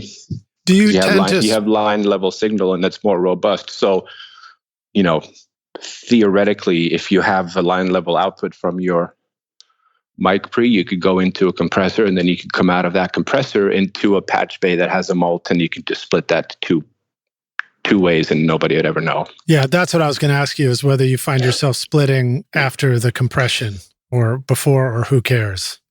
Yeah, who cares? Yeah, that's a minor detail, but yeah, you don't want to. Obviously, the main thing is, if you're thinking about this for your listeners, obviously you don't want to just plug your mic into a mult box and then mult it 2 ways. You want to get into there after the mic pre. Mm-hmm. And I would probably say after another piece of gear as well, so you're not loading down the mic pre, just in case. You know what I mean? If you could come out of an EQ or come out of a compressor or something after the mic pre, if you have a hardware compressor that you're using. If you come out of that, then you're also sort of, once removed from the mic pre. Yeah. And I mean, you could also, I feel like a good reminder too is when you have the mixer there and you're like, all right, should I take my vocal chain, go straight into the computer, or should I go to this mixer and then try and send to some other things and create a new sound? Right. Sometimes I found myself getting stuck at that initial point where I go, oh, if I do the mult, I can hear it's messing up my original vocal. But you make the good reminder. It's like, who cares, dude? Just get a new sound and see if you like that better than the boring, plain hi-fi sound you started with. Yeah, I mean, it's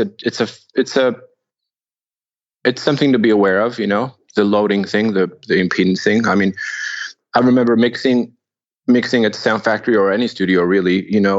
Every time you go to set up the console for a mix, you would always go and check all the. How in a lot of studios you would have a tape machine, like 2-track feeds on the back wall, Mm-hmm. So you'd have 2-track 1, 2-track 2, 2-track 3, whatever. And you can have several different 2-tracks in the control room at the same time. This is just a cable that's hanging off of the stereo bus. But that was always the first thing you would do, or I would at least, go into the studio to mix. You'd make sure that nothing was plugged into those 2-track. Right, because it might be loading down your final mix. Because it could be loading down your stereo bus. Maybe there's an extra 2-track from the session the night before, and it's sitting in the front of the control room and it's plugged into 2-track 5, and it's loading down in a weird way or something. You know what I mean? Yeah.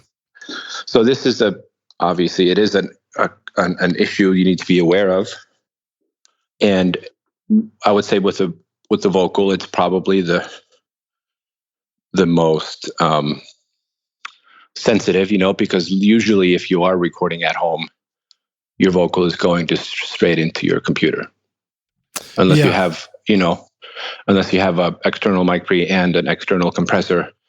Unless you have a little bit of hardware, a lot of people, a lot of cases, you just plug right into the back of your Apollo or whatever you're using. Yeah.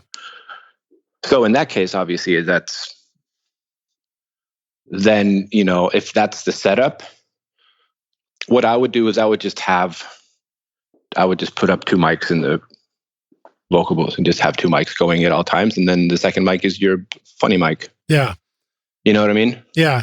How often do you find that the vocal treatment needs to be heard by the singer to pull it off anyway? Is it often most of the that time? Way? Okay. Yeah, all the time. But the doing it this way allows me to get there without disturbing him or her, and then do my experimenting and then present it to them and say, okay, hey, what do you think of this? And then, instead of me having to mess with it and have it be in their headphones as I'm tweaking things and blowing stuff up or doing whatever. Yeah. And that throws them off, So I like the idea of being able to do this freely without this going to their headphones. And then they'll come in for a playback and I'll say, hey, what do you think of this? And they'll say yes or no. And then that'll go to their headphones or not. You know what I mean? Yeah. Yeah. But being able to continue working while the song is being recorded is imperative. That's why I'm very particular about headphone setups in the studio. I'm very particular about having people have their own mixers, not giving people a stereo mix, where I have to then sit on my hands because they're tracking. Yeah. I want them to be, I like them to deal with their own headphone mix. I need to be able to solo stuff. I need to be able to mess with stuff. I can't get anything done because a lot of times, you do 2 or 3 takes and that's the take, Mm-hmm. And that's it. Game over. Next song. So I need to be able to work while they are recording or while they're working out the song or the arrangement or whatever it is they're doing. And what's a good way to feed them headphones that allows you to do this? Well, that's one of the main reasons I got that console, so I could have 16 channels coming back to the console from Tape Machine or from Pro Tools. And then I take the insert of all the insert send from all those channels and I feed it to their Mackies, to their mixers. And they're using Mackie mixers for creating their own headphones? Yeah. Okay, cool. So I actually switched over to a Ethernet-based system, but that was how it started. Yeah, just 16 Mackies. 16 channel Mackies. The secret to a great mix is to start with great source tracks, and this means you need great microphones. JZ Mics in Riga, Latvia brings you the new BB29 Signature Series microphone to help your recordings add clarity and detail to your mixes. At the heart of JZ microphones is the unique Golden Drop capsule design with a lighter, faster diaphragm that delivers great clarity and fidelity without distracting colorations and distortions. The new BB29 microphone has a Class A discrete amplifier circuit, extremely low self-noise, and transformer-coupled output to bring an expensive sound to your studio for an affordable price. JZ offers a 5-year warranty, free shipping to the US, and a 30-day money-back guarantee. Plus, for a limited time, you can use the coupon code ROCKSTARS to get 50% off the BB29 at jzmic.com. Want to record killer drums in your home studio? Rockstars of Drums will show you how to record, edit, and mix pro-sounding drums with a Nashville session drummer in a Grammy-winning studio. Want to start mastering your own records? Rockstars of Mastering walks you through exactly how I mastered my own record using nothing but plugins in PreSonus Studio One. Want to learn how to create a mix that doesn't suck but rocks instead? At Mixmaster Bundle, I show you how to mix using stock and free plugins so that you can have punchy, powerful drums, guitars that rock, bass you can feel, and a mix that is in your face. Plus, it's totally free as my way of saying thanks for listening. Then go to mixmasterbundle.com to get started for free now and look for the clickable link in the show notes below. So let's talk about the Ethernet system, because I've experimented with this too, and I think one of the things that we can discover is as soon as we digitize a multi-track headphone mix, you can start to introduce latency that you might or might not need to watch out for. Any thoughts about that? I haven't heard enough latency for it to be a problem. This system, this Behringer system that I have, it has a light pipe input, has a digital input, so there's less latency that way because I don't have to go D to A and then again A to D. Okay, right. So it's half the latency, so it's negligible. Okay, cool. Good reminder. And it's powered over Ethernet. I can move the mixers around on a stand. I don't have to drag any power with them. No AC. Very simple. It's expandable. So, but the Mackie thing works just as well. It's just fatter cables and less flexibility as far as moving around. You kind of have snakes going everywhere, and they're kind of stuck there. But they work great. They work really well, I think. Do you give each person a Mackie 1604 mixer for their headphones or something smaller? I had a 12 channel something or other that was like 12 channels, and then it had like 2 extra returns or something. I think it was maxed out to about 16 all told. But I was using every single hole, back then when I was starting out with this tracking setup. I would put, I put the click into, the RCA that says tape return left, and I put the talk back into tape return right, and then there's a button you press that says tape return to mix or whatever, Like I was using every single aux return, every single little, so it's not just the 12 faders. I got it up to 16 by squeezing everything out of it. Well, I certainly know that in my experience, sometimes the mixer options, they can almost have too many complicated ways to screw up the mix for a musician, whereas the nice thing about the interfaces like a Behringer or these PreSonus ones that I just got is that, it's hopefully a simpler way to mix your headphones. Yeah, it's a slightly different way of thinking about it because you have to select the channel and then turn the knob, but that hasn't been a problem yet. Yeah. And then musicians are getting savvy. A lot more tech savvy, Yeah. So it's not, and then if I have to go out there and press a button and dial something in, that's not the end of the world. So a couple of things I wanted to mention. When you arrive at a cool sound, what's a quick way for you to, when the artist says, "Yeah, I like that. Let's include that in my earphones." How do you like to send that out there? You just sort of patch that effect now in on a new fader for them?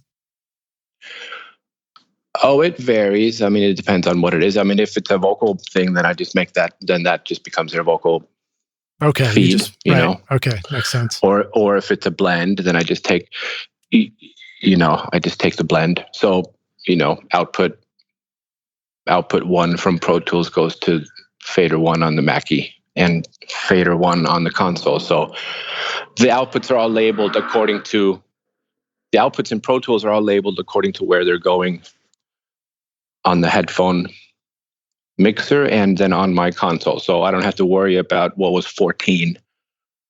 I can just select an output that says guitar left, and then I can just tell everybody, okay, it's coming up on guitar left, and they can look at their mixer and it says guitar left. Okay, there's my guitar. Right, so you pre-label stuff. Yeah, so that's all labeled. So Pro Tools is labeled the same as the mixers. Otherwise, it would be a disaster. Yep. And then I have a fader for effects. So if I have something going that I think is interesting or they might want to hear, or if it's something that's time-based that they need to play along with, then I'll send it to there, and I'll ask the drummer, push up the effects fader so you can play with the delay, or whatever. Yeah. And I like this. The way that you're showing us to get creative with their sounds.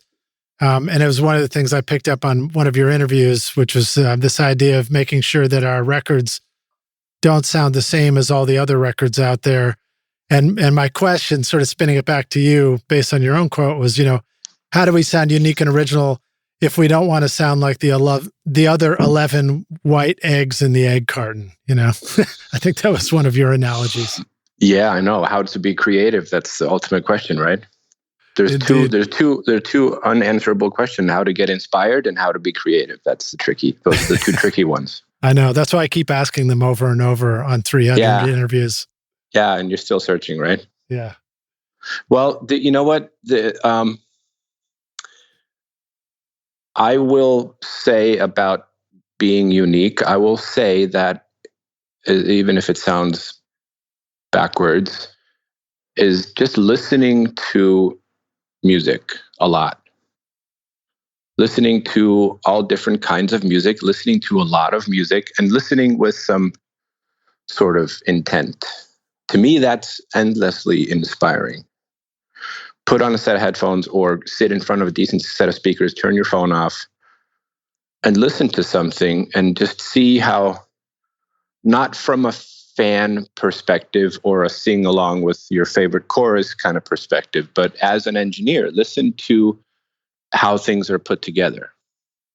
Mm-hmm. And maybe listen again. Because there's a lot of stuff out there. It's not like we're coming up with anything that hasn't been done, but we're coming up with different combinations of things. So listen to different kinds of music, different genres. Listen to Taylor Swift and listen to African Head Charge and listen to some hip hop and listen to some heavy rock. Just listen to all kinds of stuff and see how things are put together, because it's kind of like the answers are all there, and you'll pick stuff up. You'll hear things where maybe you didn't necessarily notice before because you weren't really listening that way. You know what I mean? Yeah. Maybe all engineers listen this way. I don't know. But this is what I try to tell people is listen to stuff.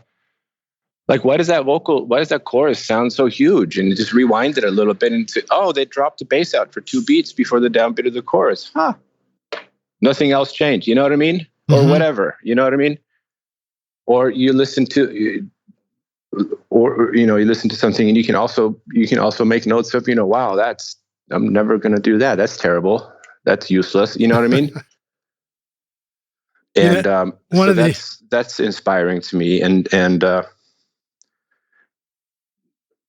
then do things with intent. Do things for a reason. Don't pan something just over there just for the hell of it. Pan something over there because something else is going to happen in the song later that's meaningful and it works well with that. And then you have something to state your case when the artist says, well, I don't know, I don't like it, give me a bit. And you can say, no, this is why I did this, and listen to what happens when I undo this. And then they go, oh yeah, you're right. You're totally right. Do something, do it with intent, do it for a reason. And then you can state your case and you can say, listen, this is why. And you can have something to show how, in your opinion, and of course they're free to say no, but if you do it like you gave a fuck, then you have some sort of a leg to stand on when you're trying to talk them into it or trying to explain to them why you did this. Yeah. Otherwise it just becomes this like haphazard fucking shit show of let's try this. Oh, let's make it brown. That's cool. How about pink? And then you never get anything done. That sounds like when I choose paint colors for my house and studio. Yeah, exactly. You have to have some sort of a reason for doing what you're doing, especially working with clients, that maybe don't know the terminology, maybe don't understand how things are put together necessarily, or, it's just easier that way. It's a little bit like if you don't lie, you don't have to really remember anything, like you never get caught in like if it's that kind of thing. Right. Like, no, this is here because of this other thing that comes in later. Listen. And then they go, oh yeah. And you put them both on top of each other and they go, yeah, it doesn't sound like anything. It's terrible. Put it back. You know what I mean? Let me ask you a question about monitoring and listening. I find that sometimes I'm listening to a speaker on my iPhone. Sometimes I'm listening to my new wireless AirPods. Sometimes I'm listening in the car. Sometimes I'm listening on the studio speakers. Mm-hmm. And one of the conundrums that I run into sometimes is that especially with something like the iPhone speaker, things can sound distorted on it. And I'm not sure if it's okay for them to sound distorted or if... Distorted on what? Playing back on an iPhone speaker. Right. Or if a great sounding records don't sound distorted on the iPhone speaker because things are under control. Have you run into any, do you have any just thoughts about how we should navigate all these different playback worlds and deciding if everything's okay or not? Well, yes and no. I mean, for me, the main thing is just knowing or feeling confident about your monitoring situation. I mean, I spent a lot of time over the years picking the components and the cables and the wires and the D to A's and everything, volume knobs even that are the monitoring chain. And I have it to a place where I'm very confident in how things sound in my room. And that's obviously the first step. And that's not easy to do if you're starting out because there's no way to get to that point unless, there's no other way than just to experiment and just keep doing it for 10 years or whatever. You know what I mean? Mm-hmm. That's just nothing you can read about, unfortunately. But for me, having the confidence in that is kind of key. And then, so that when people come and they say, wow, this bass drum sounds really boomy in the car. And then I say, yes, it does. So what? Nice. You know what I mean? Yeah. Because your car stereo sounds different than this stereo. Your car stereo has a built-in EQ curve. It's meant to be hypey, whatever. You know what I mean? Yeah. When I master, it's a struggle because people want things loud. And when things are loud, they distort on the iPhone and they distort, like stuff gets overdriven internally on all these little devices, if everything's kind of working, just barely hanging on, even before it gets to the speaker. Yeah. So yeah, I'm not surprised that some stuff sounds distorted on the iPhone. Sometimes I listen to stuff on the iPhone that's on iTunes or whatever, and I turn it on and I go, I have to turn it down on the iPhone speaker because it's just offensively loud, and it's sort of like, what's the point, Yeah. But yeah, you just have to. It's very hard when you're starting out. It's very hard to have that sort of. You don't have that. You don't have you don't have experience, or you don't have a discography to back you up. You can't just say, "Yeah, it sounds like shit in your car." So what? Obviously, that doesn't fly. If you're working on your first record, and that was a really tough thing when I was starting out, and just like with anybody, it's really, really hard to get to the point where you can hear things. You don't lose your bearings. It's very hard to get to the point where you can just pull up a vocal sound and you go, "Oh yeah, that sounds a little dark to me," without comparing it to some CD. You know what I mean? Yeah. Doubt is the big record killer. That's just experience. Just to be able to listen to something and go, "Yeah, I know what this needs," or at least I have an idea. Mm-hmm. And there's no way to get there unless you just do it a million times. Yeah. And it's very hard to work. The Pro Acts were a big, big change for me when I started working with Craig Street, probably 16, 17 years ago. We got to Pro Acts, and that was really a game changer because I tried all different kinds of speakers, and they were all kind of different versions of horrible. Mm-hmm. Pro Acts with the Macintosh amp that I have, I'm very happy with that, and there's no fatigue. They go loud if you want them to. They have great response. They're very even. Are these the 100s or something? Yeah. So that's very helpful, because there's a lot of speakers in the sort of $1,000 price range and down, that it's just hard to listen on, and it's hard to know what's what. Yeah. I have a really good D to A. I have good speakers. I have a good amp. I have good cables, and it's all stuff that's just been kind of, I've been working on it for a while. I started mastering about 12 years ago, and when I did that, I sort of overhauled everything. I spent weeks going through, listening to cables, listening to different CDRs, listening to D to A's, listening to SPDIF cables, everything, and I just got to the point where I was like, okay, I know what I need. I know what I have. And then I was done with that. I didn't have to worry about it again. And is mastering the place where it's much more appropriate to A/B compare the smaller, finer points of everything against each other than you might be inclined to do in mixing or recording, where you just trust your ears? A/B against what do you mean? Well, I mean, just like really get picky and listen to this versus that. When in mastering, I've heard other people, like I think Kim Rosen talked about that on the show, the importance of just comparative stuff. As far as the equipment, you mean? Yeah, just sounds. Mm-hmm. I mean, even hearing you describe listening to different SPDIF cables, you're really, really fine-tuning how one thing sounds against another. But then when you described, starting out with the vocal sound, you described it in the tracking stage as, your ear is trained to know whether it's a little bright or a little bit dark. Right. Well, I mean, the listening to the different cables and all that was just me trying to determine if there was anything else I could eke out of the monitoring chain, and to sort of make sure that it was as good as it could be. Yeah. And then that was that. You know what I mean? Mm-hmm. So having that not be a part of the picture as far as color, that's very important.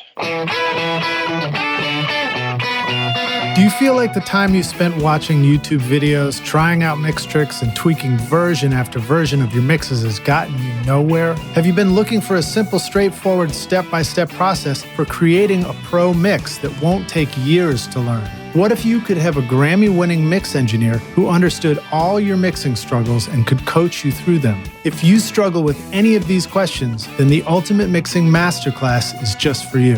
Now you can discover the proven step-by-step mix system from Grammy-winning mixer Craig Alvin for consistently creating a pro-quality mix from your home studio that will sound amazing everywhere. Listen, I appreciate you listening to this podcast, and I know you're trying to make your best record ever. But when you're ready to take your mixes to Grammy-winning quality, then you're ready for UltimateMixingMasterclass.com.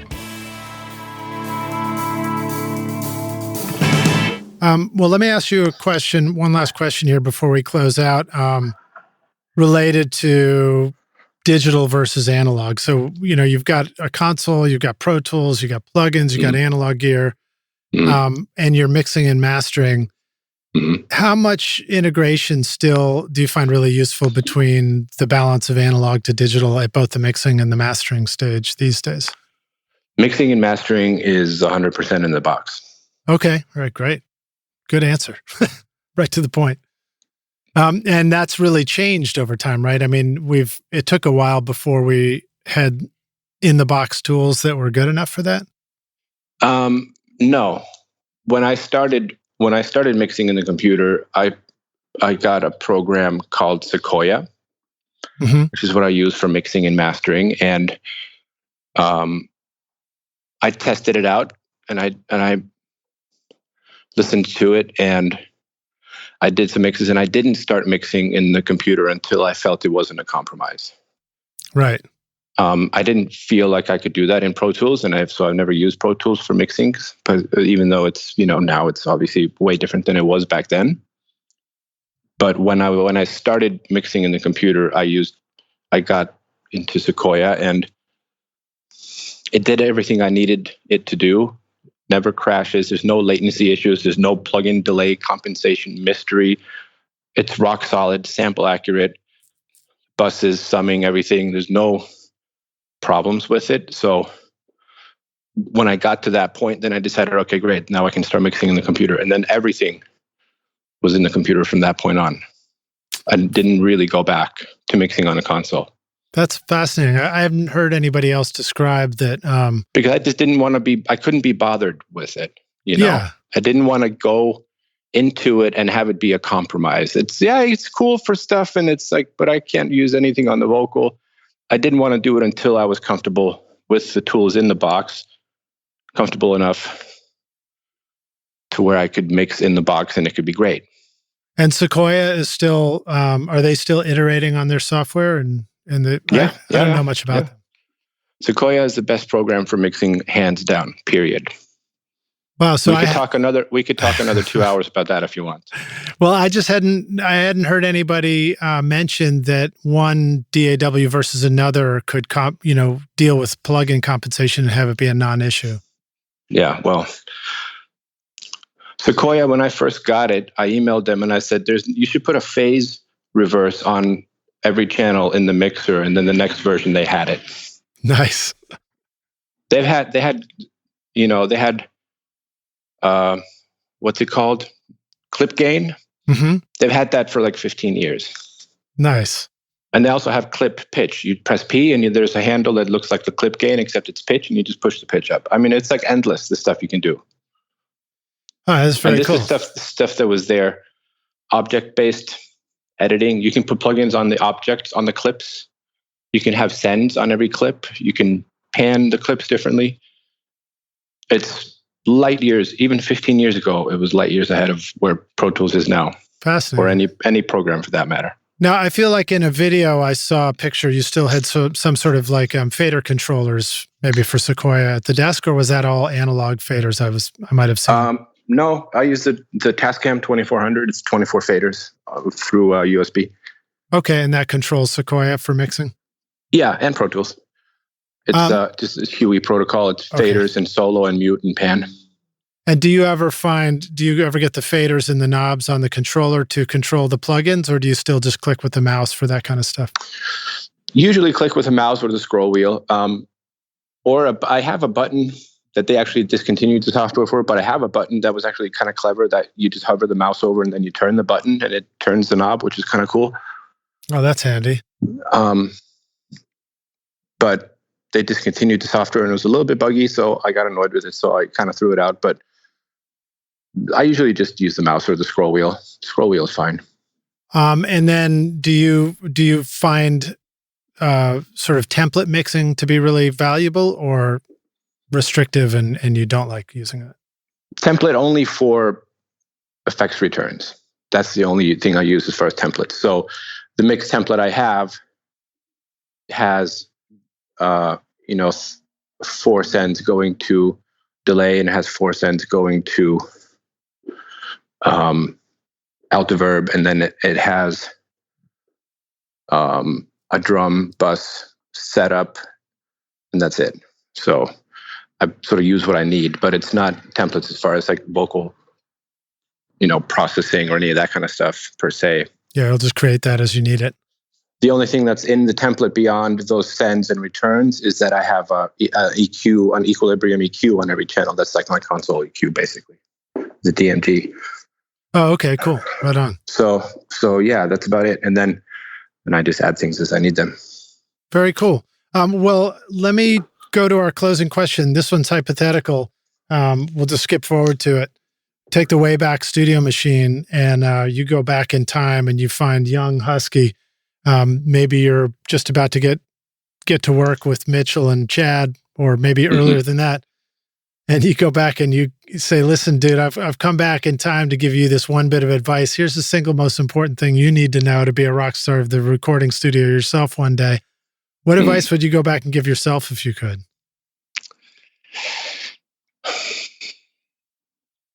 That's a good question. Advice for recording engineers. I should have seen this coming, right? Or advice for yourself, Yeah, advice for myself. I don't know. I think the main thing is just being ready to put in the hours, I mean, I think I did, but as far as advice to myself, I don't know. I've never heard that actually. What would I advise myself? That's a tricky one. It's slightly different. Yeah, just put in the hours, and then maybe be more open to more different kinds of music. I don't know. Yeah. There's a stigma against a certain kind of music. Maybe, I don't know, be more open to the craft of it. I certainly had stigmas. I certainly thought I couldn't stand certain kinds of music until I listened to them later and discovered that they were brilliant. And I just didn't know. Yeah, of course. I mean, yeah, of course. But that's maybe for younger me. You know what I mean? Yeah.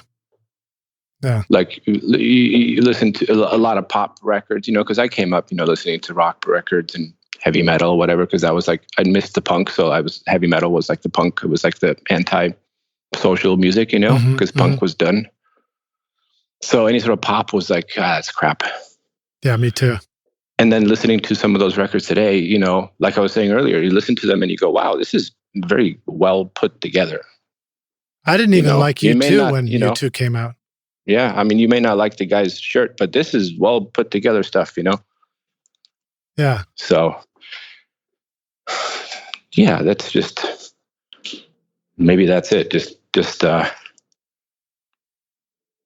listen to as much music as you can and be focused while you're listening. You know what I mean? Don't listen as you're doing stuff. Just listen, have that be the only thing you're doing.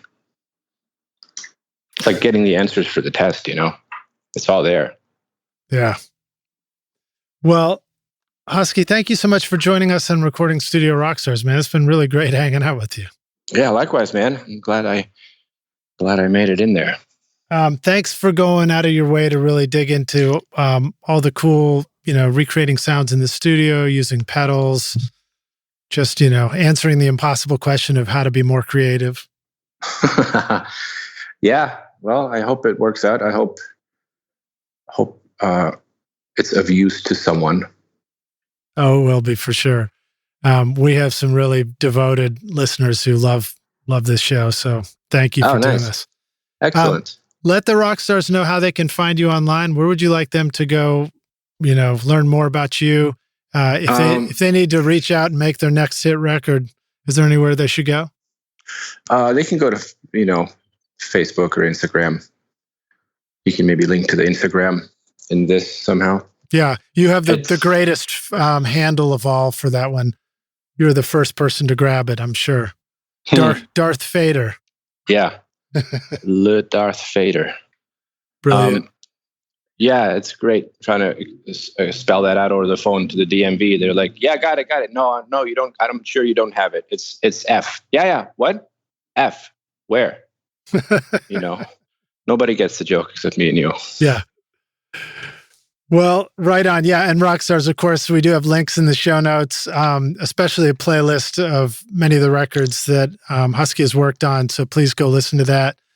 And man, I hope I get to make a record with you one day. What else can I say?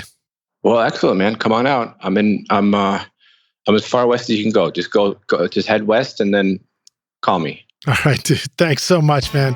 Great hanging out with you. Stay well. And we'll look forward to meeting you in person. Likewise, you too. All right, cheers. Bye. Thanks so much for listening to Recording Studio Rockstars. If you enjoyed the show and want to help make it better, then please share this episode with your friends on social media and leave a rating and review on iTunes to help the podcast reach more rock stars like yourself. You can click directly over to iTunes or go to rsrockstars.com/review for an easy explanation. And remember to hit the subscribe button to keep up with weekly episodes. And if you're ready to make your best record ever now, then head over to Recording Studio Rockstars Academy, where you can start with my free course at mixmasterbundle.com. And if you want more free content from Recording Studio Rockstars, all you have to do is go to rsrockstars.com/email. Again, that's rsrockstars.com/email to enter your name and email, and I'll keep you in the loop with articles, videos, podcast updates, and even free gear giveaways for your studio. Just look for the link in the show notes below. Thanks so much for listening, and thanks for being a rock star. I'm Lid Shaw, and this is Recording Studio Rockstars. Now, go make great music.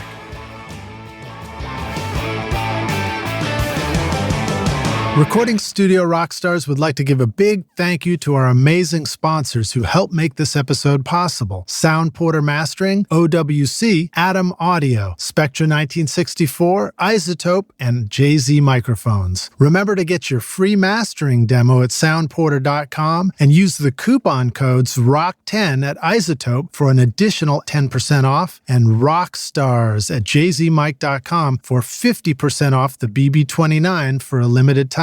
You'll find links to all these wonderful sponsors in our show notes. These are all things I highly recommend for your studio. They're going to help you make your best record ever. I would also like to give a big thank you to our Rockstar team here at Recording Studio Rockstars, Vlad Weselchenko, Braden Stremming, and Hugh McDonald for additional podcasts and video production. You guys rock. Thanks so much for listening, and we'll see you in the next episode. Cheers.